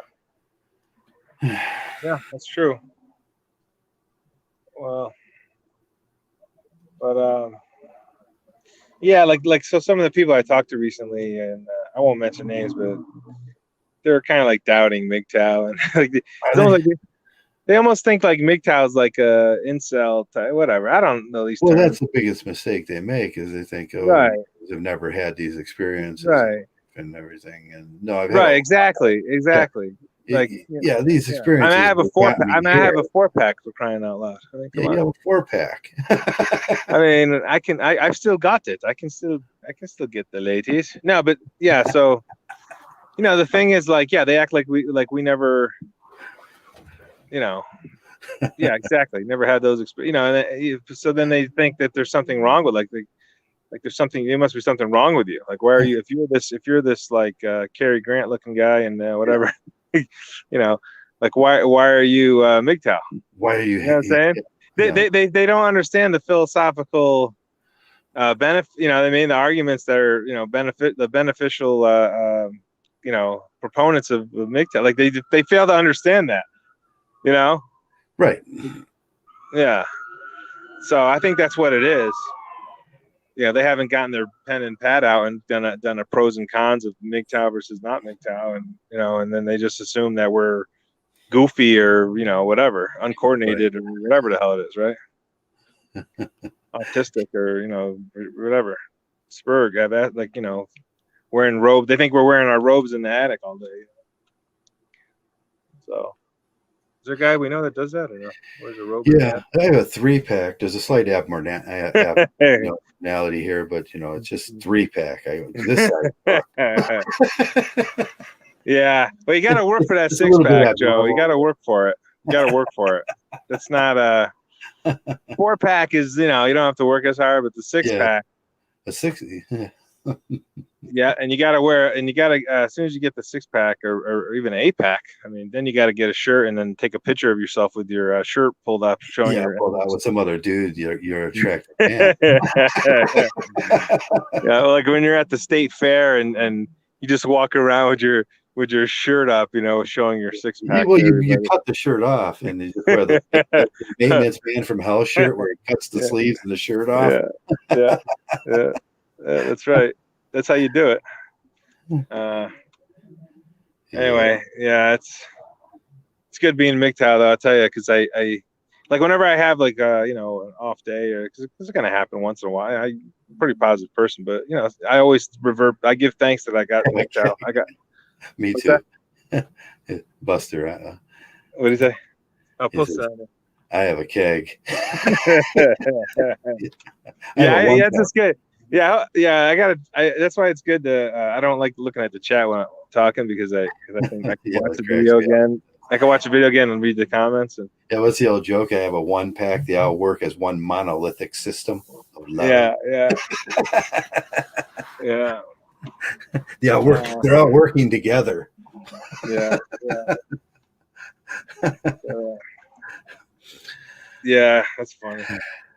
I used to love kegers when I was in college. Like kegers were great. When I was 18, 19, 20, 21, like 18 to 20. And we go down, we go down to the cellar and we had all these kegs and it was just fun. Yeah, shoot pool and light beer. That was like one of my best experiences when I was 18. I went away to college and I did really well. I was like dean's list every semester and I ended up transferring back closer to home. But this college I went to was I won't name the school, but it was like a small like liberal arts school, like maybe 2,000 or 3,000 people in Western New York, and it was like great. It was just a perfect place at that age, and I was like so optimistic about it. I was living in a fantasy fictional world. I didn't know it at the time, but it was just fun, like having like kegers with and then I'm glad I got to experience it, and I didn't go crazy with the alcohol. I wouldn't say that's ever a good thing, but have a couple of beers and. It was just fun, it was just fun. Yeah, and it was just fun. Shooting pool and college kids, they do the keggers and I got some advice. I got some advice from my boss. I used to work at this grocery store in the summers, and he goes, because he went to college, and he's like, all right, this is what you got to do. He says Monday through Thursday, just get all your work done, just get everything done, and then Thursday night you can ease up a little bit. You can start relaxing, go out, and then Friday you're good. You got all the work done, and then Saturday you're good too, and then. Sunday you cool off a little bit and then you start again Monday through Thursday. And I took his advice. I listened to him, and he was I was like 18 and he was like 30, right? So he's, and he goes, oh, you'll love college. And he was so right. I took his advice and I was dean's list. I was like, I remember English class were like 20 students, right? And this professor was like the toughest professor at the university. The highest grade was a B+, and I'm the one that got it. Right, there were like maybe 10 C's and 10 B's, and I got the B+. And I wish I had a camera phone, and I could take a picture of that. Because I was like so proud of myself that I got the highest grade in the class. Literally, there was no A's. She gave me the B+, and I was like that was like one of my greatest like achievements. Like it sounds corny, but to me, it's not corny. Like it meant a lot to me because I worked really hard to get that B+. I put a lot of time in. And I'm a decent writer. I don't write as much as I used to in college. I wrote a lot more, but I do some writing. I write better than probably most people, because I used to go to this writing center, and the guy was helping me so much with grammar and structure and clarity and how to write, and I didn't know any of that shit in high school, but I got really good at it. Yeah, I love linguistics. It's one of my favorite things. But this professor's probably passed away now, because she was probably in her 60s when she was teaching. So I doubt she's alive, but she was just a wonderful lady, and I really liked her. That's the thing. Like, people say, "Oh, do you like women? Do you hate women?" I mean, I adored this professor.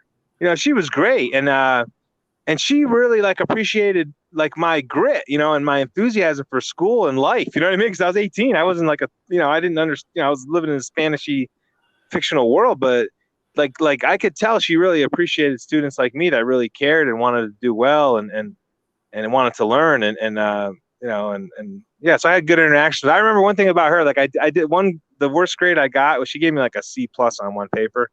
I was advocating technology, and that's how I thought then, right? I was like, this technology is good and we should do this, and blah blah blah, urbanization's good and all this shit, and then she was against that, she was from the country or whatever. Yeah. So I asked my friend, so what's going on? I got this C+. He goes, oh, well, this is how she thinks. This is how you should write your papers. So, but that's how whatever, everyone's got different philosophies. It's funny, as I gotten older though, I'm starting to really appreciate more nature, and I got a decision to make in the next couple months. I'm going to stay in the bigger city or go back to the nature. Yeah, that's hard. It's a hard decision, man. I know, because I like the sun here. And I like the nightlife a little bit. I like playing poker, but then you get more jagoffs. They call them in Pittsburgh, jagoffs. Jagoffs, yeah. You get more jagoffs in the big city. Yeah. So back east, I got an option to go to a smaller city, less traffic, people are more stable, and you have more nature, but you got the cold weather. So you got to kind of decide which direction I'm going to go, or just do what I've been doing. 3 years there, 3 years back. But I tell you, Vegas is a pretty good city. It's growing. You just got to surround yourself with the right people. And see, it helps me because I don't drink, and it helps me a lot because you get tied into a lot of shit. Into those situations. Yeah, I'm not in those situations where I'm gonna be dating abroad, and the next thing you know, she's accusing me of something. Whatever, right? Yeah, so I don't have that chaos I think a lot of other men do. And you can drive 200 miles and get a fake ID. yeah, exactly. Well, we got LA. Yeah, exactly. And but I don't know. Last time I was in LA, I really didn't like it. I was there for 2-3 weeks. I really kind of been there so many times. I lived there for 3 years. I've been there so many times, and I just think those smaller towns or those smaller cities, I think where you're at, the suburbs of Cleveland, or I think those have better. I used to live near Poughkeepsie, which is an hour and a half from New York City, and it was really nice up there. There's a lot of just the nature and just there's a certain tranquility that comes with that. Yeah, if you're about an hour outside of a major city, that's kind of cool because you can go to the major city easily, but you don't have to deal with the major city garbage. I lived in Cleveland for 20. I don't know how many years. Yeah. And it just got old, and it's just like I said, I got so down on it that there wasn't a day where I didn't just notice somebody doing something stupid. Like walking around in diapers. Yeah, walking around in diapers, people with swords running up and down the street naked, and drug abuse, and it's just the everyday stupid stuff. It's the violence and the fights and you couldn't go to a bar or have a peaceful drink without a fight breaking out, and it's just oh Jesus. It's the drug use and the drug alcohol usually does it. And I just wanted a chicken bake. I just want some chicken wings and a beer. That's all I really want. Right. Just sit down at the bar and relax. Exactly. Everybody deserves that. Every man deserves that. The chicken wings and a beer, or a burger and a beer. And it's you don't have to be drunk. Yeah, you see guys on Vegas, they're doing cartwheels in the middle. They're doing what are those things where you roll around like a wheelbarrow? What do you call it? You're what's it called? You're putting yourself in a fetal position and rolling around. Is that what they do? God. I don't know. I just see stuff like that every now and then. Like, or a guy would just be like, what is going on with that? Yeah, he'll be walking on the street, and the next thing you know, he does like a 360 like pirouette or something. It's like out of nowhere, you know, or there's always that simp arguing with his girlfriend, right? The simp arguing with the girl, always. Yeah, always something. And the parking lot. I'll tell you what, I don't jump in. You know what? If I ever see a simp, if he's doing something with his, handle it. Yeah, I just kind of let it. I kind of see how it develops. If he's pounding her really good, then maybe even then, because I knew a doctor in Arizona. He got killed. He was home at his lunch break, and talk about timing. So he's out in a nice community too, right? But you don't know who your neighbors are in these big. That's another thing about big cities. The neighbors are a-holes sometimes. You don't even know it. You don't know who's living next door to you. You have no idea. In a smaller town, forget, everyone knows everyone's business. In a lot of ways, it's good. It holds people accountable.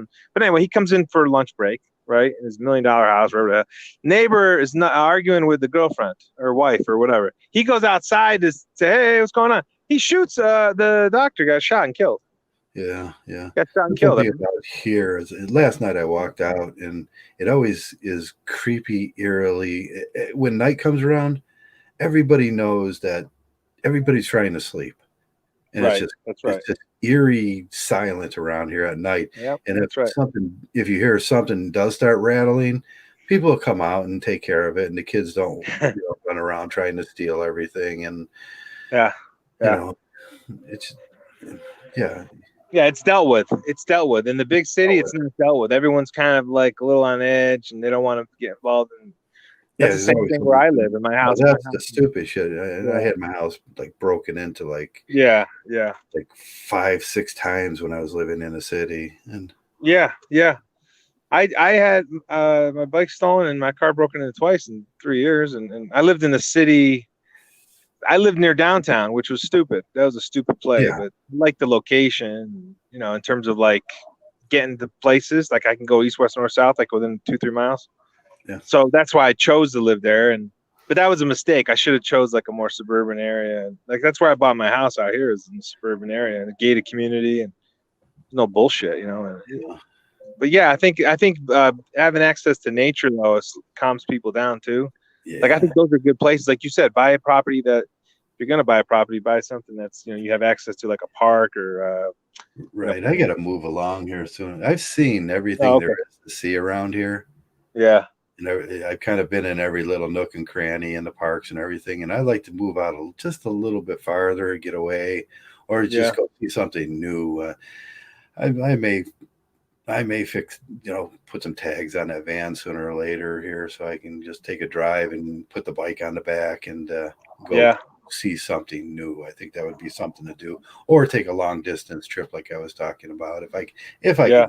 I don't know if I don't think I have enough money right now, because I know at least 2-3 times a week I'd need to get a motel, take a shower. Yeah, you can do Airbnb. You can rent a room you can get some good rates like on Airbnb. Yeah, I just need one night before I move on, and you know, I pretty good with tent camping and everything, and what do they call it now when you stealth camping? I don't know. Yeah, that's what I want to do. Well, it's a good time to do it now with the weather being so good. That's the thing. It's like you don't have to worry about snow and shit. You know, this is a good time to do it. But maybe plan it for next year or something. But like it's interesting like how the attitudes change like across different areas. Like the Midwest is like a lot different, you know, like than the West Coast and East Coast and the South. You know, the South, they're in their own little fantasy. Like talk about fantasy fiction world. Yeah, you know, they're the Bible Belt, and they're like lunatics down there. Sorry, I mean I like Southerners, but most of them are like lunatic Christians. No. Yeah, I always say like Southern Ohio is like the northernmost southern state. yeah, that's right. You guys are exactly. Yeah, we got the Bible Belt that comes almost up right to like this area. Then you got the Cleveland and all the against the lake and everything all the way up. It's different. Yeah, the Midwest are so friendly over there too. They're very, very friendly, and not used to that. Like you get suspicious. Like, the West Coast, they're kind of just like, they're wearing their sandals and whatever. I'm wearing sandals right now. I mean, but they're like more into like resort living kind of thing. Who is CA? Not too smart out here. They don't read books out here. Like East Coasters or Who's CA? Who? CA. I don't know. The Jigro says. What did he say? Got a comment? He said, Joey, we get it. You don't like CA. Oh, you don't like California. California. Okay, CA, California. I was thinking, who is CA? Who said that? JK? JK, yeah. No, JK. I mean, I don't hate it. I think I changed so much the last 3 years. Being more in nature, I kind of didn't like the traffic and congestion. I think where he lives is better. Like, he's Northern Cal. Yeah, he's up in. Northern Cal is probably a lot like Seattle and California. Yeah, like Sacramento's pretty, like that area. Like I was out in Reno. JK got me with a flyby. Yeah, like Reno's nice. Reno's better than Vegas. Actually, I think it's a better city. I think it's a much better city. That's a really. I tell you what, they got these shows like Reno 911, right? They make fun of these people from Reno, and that's why the media. Is Reno nice? Reno's one of the best cities in the country. Yeah, it's unbelievable. It's such a beautiful city, and it's the people are really nice, and the food's cheap, and but it's expensive. The cost of living is a little high, but the people are very respectful there, and they're very. I'll bet they are. Yeah, that's more. It's almost weird. It's almost like more of a Midwest type state. Yeah, I'd like to plan on seeing like 200 small towns this year. Like just go see 200 small towns and see how the people act and kind of. Yeah. Film it. Well, you've been to Syracuse. You know how they are. Yeah, I know how it is in Syracuse. Salt of the earth, man. God, Buffalo and Syracuse, the nicest people in the world. Different. It's like, so if you come to this town, there's so many like bizarre people. It's like, oh yeah, Vegas is the same way. It's not that they're bad bizarre. It's like they just have really different personalities and really different like. It's a whole different look, personality, and thing. I don't know what happened to this town, but it's kind of hard to get used to at first. You're like, wow, these people are really, really their individualism is accentuated. Yeah. And, so, but it's sometimes you just like I told you the other day, I seen a guy walking up and down the street with a like a Dumbo costume or something, and that's what he wears all the time. It's like it doesn't bother me, and he's just that guy. Or what is that dog? Mike the MGTOW monk. Mike, yeah, Mike. I wonder how he's doing. I wonder if he's still making porno movies or whatever. Yeah, I wonder what he's doing. Is he making porno?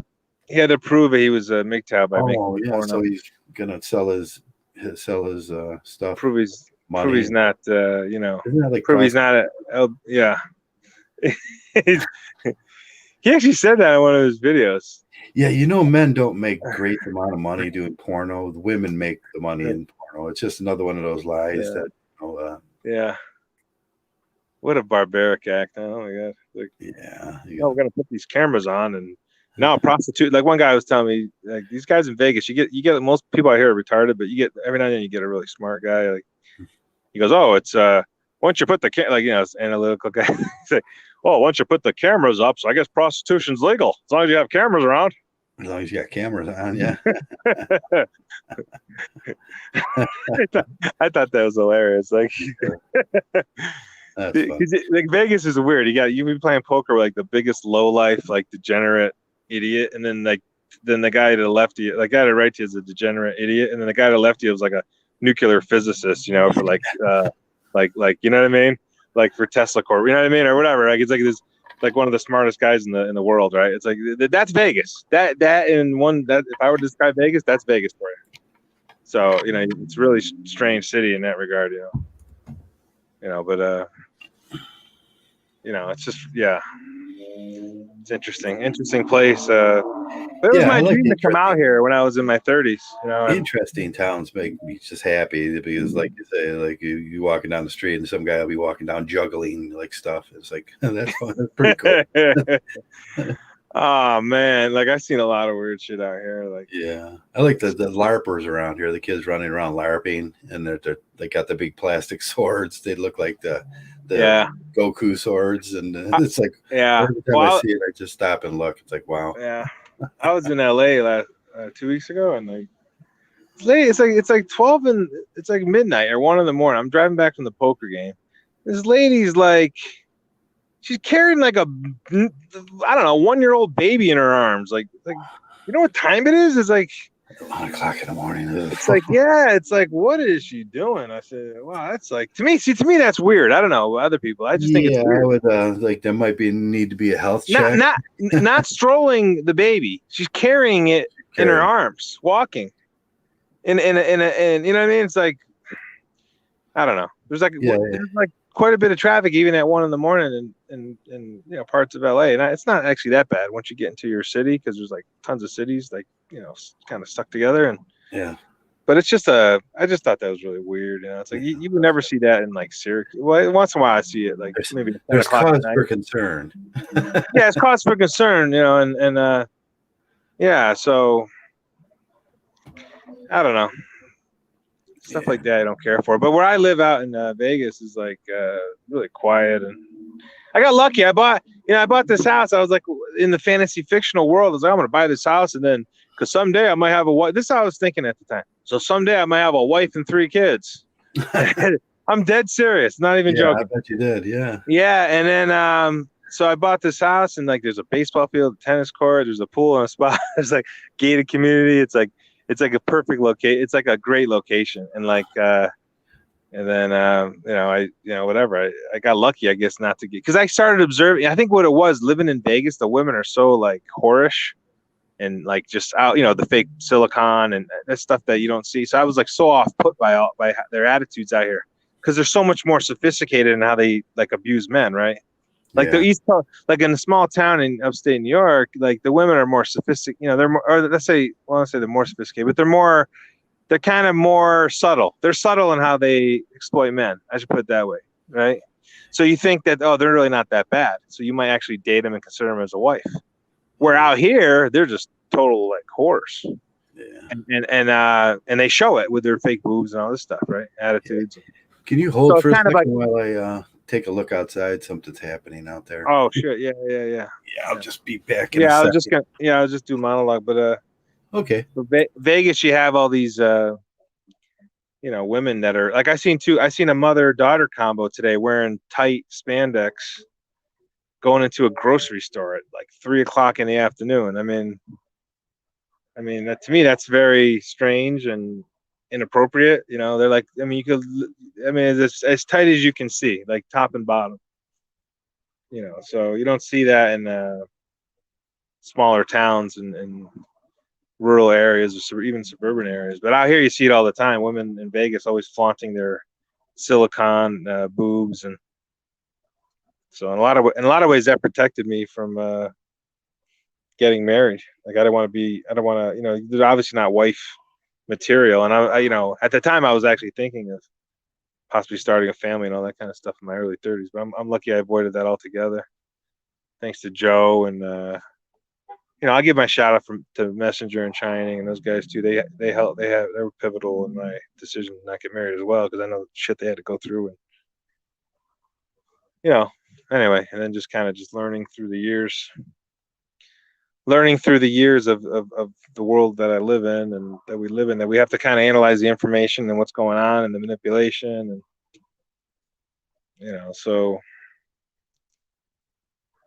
I would say any person considering marriage really reconsider it and understand what's going on and understand and always examine your beliefs. You have to examine your beliefs because sometimes it just takes one belief that you're not analyzing properly or you're thinking about things maybe in a way that's not accurate or whatever. That might like that dictates where your life is gonna head, the direction your life's headed in.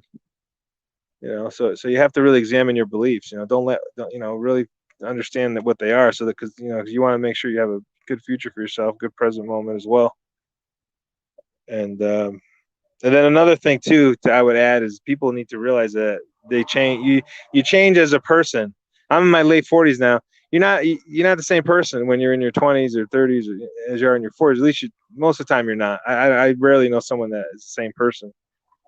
Because beliefs are going to change. The way you view the world is going to change. So you have to kind of take that into account. Like the person you marry when you're 25, you're both going to be totally different people in even 5 years or 10 years. You definitely will be different. So you have to consider that if you're going to get into these long-term relationships. What happened? I checked it out. Okay, what happened? Did you do a hook of mind spell on them and they ran away? Yeah, I did the Jedi mind trick on them and they ran. Yeah. No, there was some banging and I couldn't understand what my neighbor was throwing some shit in the back of his truck. Yeah. Yeah, you don't want to do that stuff in Reno. You'll get shot. There's a guy in Reno. He's like in a Walmart shopping center, and they had a car thing going. Or what do you call it? Road rage. Yeah. The guy with the road rage, he's no longer with us. It's like he's no longer with us. You're a threat. Bang, bang, bang. You're dead, right? Yeah, that's stand your ground. I don't agree with stand your ground. I mean, unless the guy's pounding your head on a concrete wall and you're right. like, your head is split open, okay, maybe you shoot him. But the guy was probably this little like scrawny, simpy guy that saw this big dude like coming at him, and right now there's a size. Yeah, if a big person's like gonna yell at you, you don't have a right to shoot them. Yeah. If you're a big guy and a strong guy that knows how to handle yourself, and the scrawny guy comes at you, listen, you don't take out, and you got a gun, you better off just putting the gun away so he doesn't grab it and shoot you. You just take care of business as needed, but you should never. Right. But here I'm at the point. Listen, I don't even put myself in those situations. Right, justice is proportional. I don't even put myself in those situations, Joe. That's why I don't like going to bars. I haven't liked going to bars for probably 15, 20 years. I don't like it. I just don't like I don't like the atmosphere. I don't like to be around people that drink and I'm sorry. I don't. Yeah, when it gets like, I don't like it. I don't like that atmosphere. It's drunken and it gets a little weird. No, my heart rate starts going. My blood pressure goes up. I can't be around people like that. I always feel like there's communication problems when I'm in a bar. It's like I stop, I get a burger and a couple beers, and there's always communication problems with the people around you. Yeah. What I was talking about, Joe, was I was kind of rambling on, and hopefully nobody left. Yeah. Get 0 viewers now after Aragon started talking. But I was talking about how marriage is the things people don't consider. They get married in their 20s. They don't understand. You're going to change as your life, your beliefs are going to change. Everything about right. So you're marrying this person when you're 25, and you're like, oh, we're in love and blah blah. We want 5 years from now, or even less, 10 years from now, whatever. You're going to change, and they're going to change, and now it's like, oh, what do we do now? Right. Yeah. 86% of divorces between 20 and 35 or 32. End in divorce. Every 86% of marriages because people change. It's like, and that's right. That's you grow up, you mature out of things, and that's right. It's like so. From there, it just keeps going higher too. That's what I can't understand. People saying 50-50 or that stuff, because that's just a lie. That's the lawyer's lie. 2 people are getting married, or 2 people are getting divorced. One gets a divorce, one gets a settlement. That's 50-50. That's the way they think about that. That's such a lie. But no, the bigger lie is when these women that get divorced are like, oh, I had to pay him alimony. Oh yeah, we seen one of those this week, didn't we? And she was freaking out. She was stripping then because she had to make ends meet because. Yeah. That girl that was she couldn't afford her car payment for her BMW. Right. But every man that's been divorced and has kids is going through the same thing, but they can't see that. Right. And it's not in. I mean, there's 5.5 million divorces, and every year in America, it's 5.5 to 7.5 million, and that's multiple. Every year that multiplies. So, like if it's 7 million for 5 years, it's 35 million men are in that same role that she's complaining about, but society can't see it. And then they don't see the suicide. Like, what's the suicide rate of men versus women? 80-20? What's the 80, suicide 20. rate? What's the suicide rate of men to women? What's it? 80%? Oh yeah, about 82% Right, right, to right. 14%. And Now in a I say I don't want to say perfect world, but in a logically you think it'd be 50-50, right? You just think. But right, why is it in a 80-20? just world, it would be 50-50, but women Right. don't have those existential crises that men have. Right, right. They don't have that. Right. I always dealt with the alcoholism and everything, and when I examined the groups, and it's like 60% of the alcoholics were not people that were alcoholics, they were people that were coming off of relationship problems or having relationship problems and causing stress, and they were drinking themselves to death.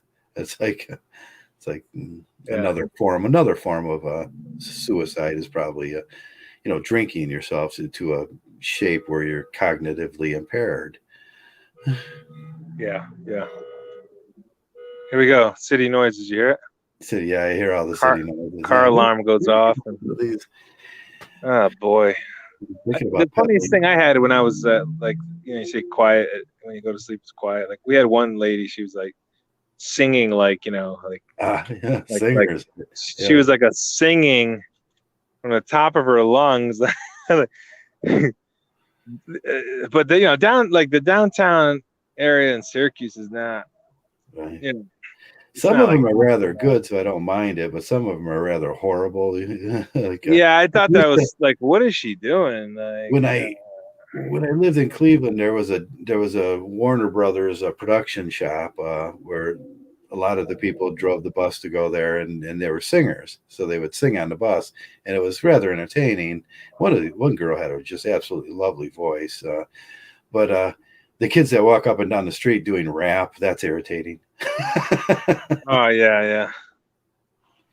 Yeah, they're just expressing themselves. They're expressing themselves. I wish they were better. My son would do rap, and he was horrible at it. And it's like, can't you just put a musical instrument with that? Yeah.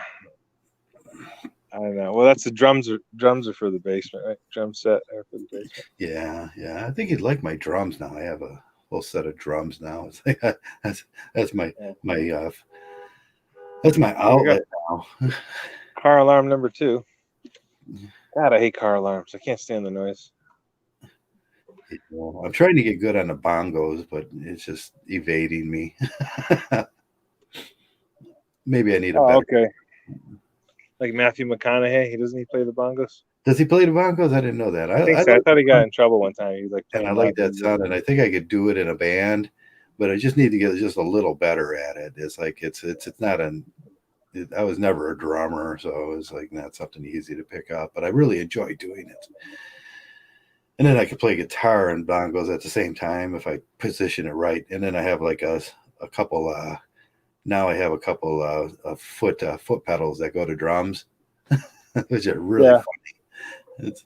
Start a MGTOW band. Yeah, we need a MGTOW band, like someone who can write lyrics about MGTOW. I was thinking about that the other day. They get 2 guys that were on the other day, or like one guy we had a whole.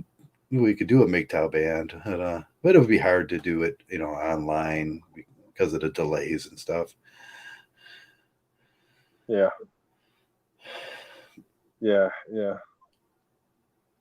don't know. I like where. I mean, I like where MGTOW's headed. I mean, it's a little slower than I thought about. I thought it would be taking off a lot more. Yeah, well, we get so much resistance, and it's so misunderstood. We're not misogynist. We don't really care. The opposite of love is not hate; it's indifference. And since we don't love people in that way, we're over and impassionated in those things.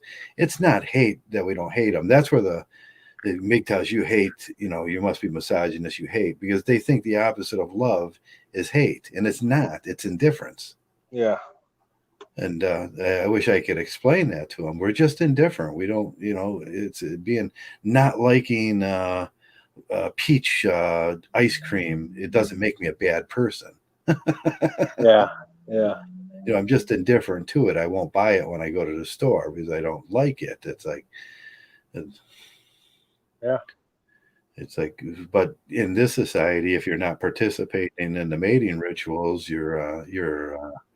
that's the worst thing you can do. It's like, ooh, why aren't you like giving your all to that, leaning in? That's seen as misogyny, and I always say, when you call someone a misogynist, you better worry about what you're saying, because what you're saying is you're having an opinion about another gender, and that's misandry. It's an intuitive. You're having an intuitive feeling about another gender, and intuitive feeling is always opinion. You're having an opinion about a gender, and that's misandry. So what you're calling someone, you actually are. Yeah. I know that's circular logic, but in some cases, circular logic just happens to be true. Yeah. Yeah. Well, it's 2 hours and 35 minutes. Are you comfortable, or? Oh yeah. No, yeah, it's up to you. Wait, you want to close it down? Or you want to talk? I don't care. Yeah, I'm about ready to close it down. Oh, okay. I'm starting to get a headache. Got to get my flight to the UK. What's it? Heathrow? What's the airport there? Heathrow. Yeah, Heathrow. Is that Heathrow Airport? Yeah. We'll be flying in, and eating the great food and taking in the good weather. I'm not sure how you pronounce that, or in English. I'm just American. Yeah. No. What's the airport called in Cleveland? Hopkins International. Oh, okay. We got McCarran. Yeah, and then we got Burke Lakefront is the smaller airport, which you go right into the city, which is a great airport. It's like there's Burke Lakefront and then Hopkins International. Yeah. It's we got a great airport here, but yeah, no. Thanks for doing the show. Appreciate it. Hopefully hopefully people are learning to to protect themselves and yeah, that's all you really. World, and just try to hopefully harm reduction and don't get into these financial entanglements. And really, I hate to say it, I don't want to scare people, but you need to save every penny you can, because these companies that you're working for, like unless you're like, these employers don't care. They don't care about you anymore too. Yeah, they don't care. So you really don't kill yourself. You do want to do a good job, be professional, but don't overwork yourself to death, because at the end of the day, like, you're just another number to them, and they'll get rid of you like the minute they have a bad quarter, because especially these publicly traded companies. Like, there's a definite difference between a publicly traded company that's all they care about. You're not a real person to them. Yeah, you're not a real person, exactly. And so just be careful what you say to them when you're around your coworkers too, because they'll use it against you later. Like, you really have to be kind of very like indifferent, like we talk about. Like, yeah, you want to be very guarded when you're around your coworkers. And just try to hey, if you can find a MGTOW to room with, or somebody that you can trust or whatever, like, hey, it's good to save money, because there's rainy days. Like these old school Italians, there's a save for a rainy day. They always just say that, and it's very true. But anyway, yeah, I would just kind of close with that. Just kind of through all the BS, hey, at least enjoy. Try to enjoy your life the best you can, and imagine yourself happy. That's good. Positivity, and the positivity. Even though we're acknowledging that we're in a predatory world, we're still going to be positive in spite of that. Yeah. Try to deal with it. Cope. What's your closing thought? You got a closing thought? That's about it. I'm about done. I'm played out, and I just want to thank everybody for coming around, and the new guys for that come in. Thanks for coming around and listening, and thanks most of all just for being MGTOWs.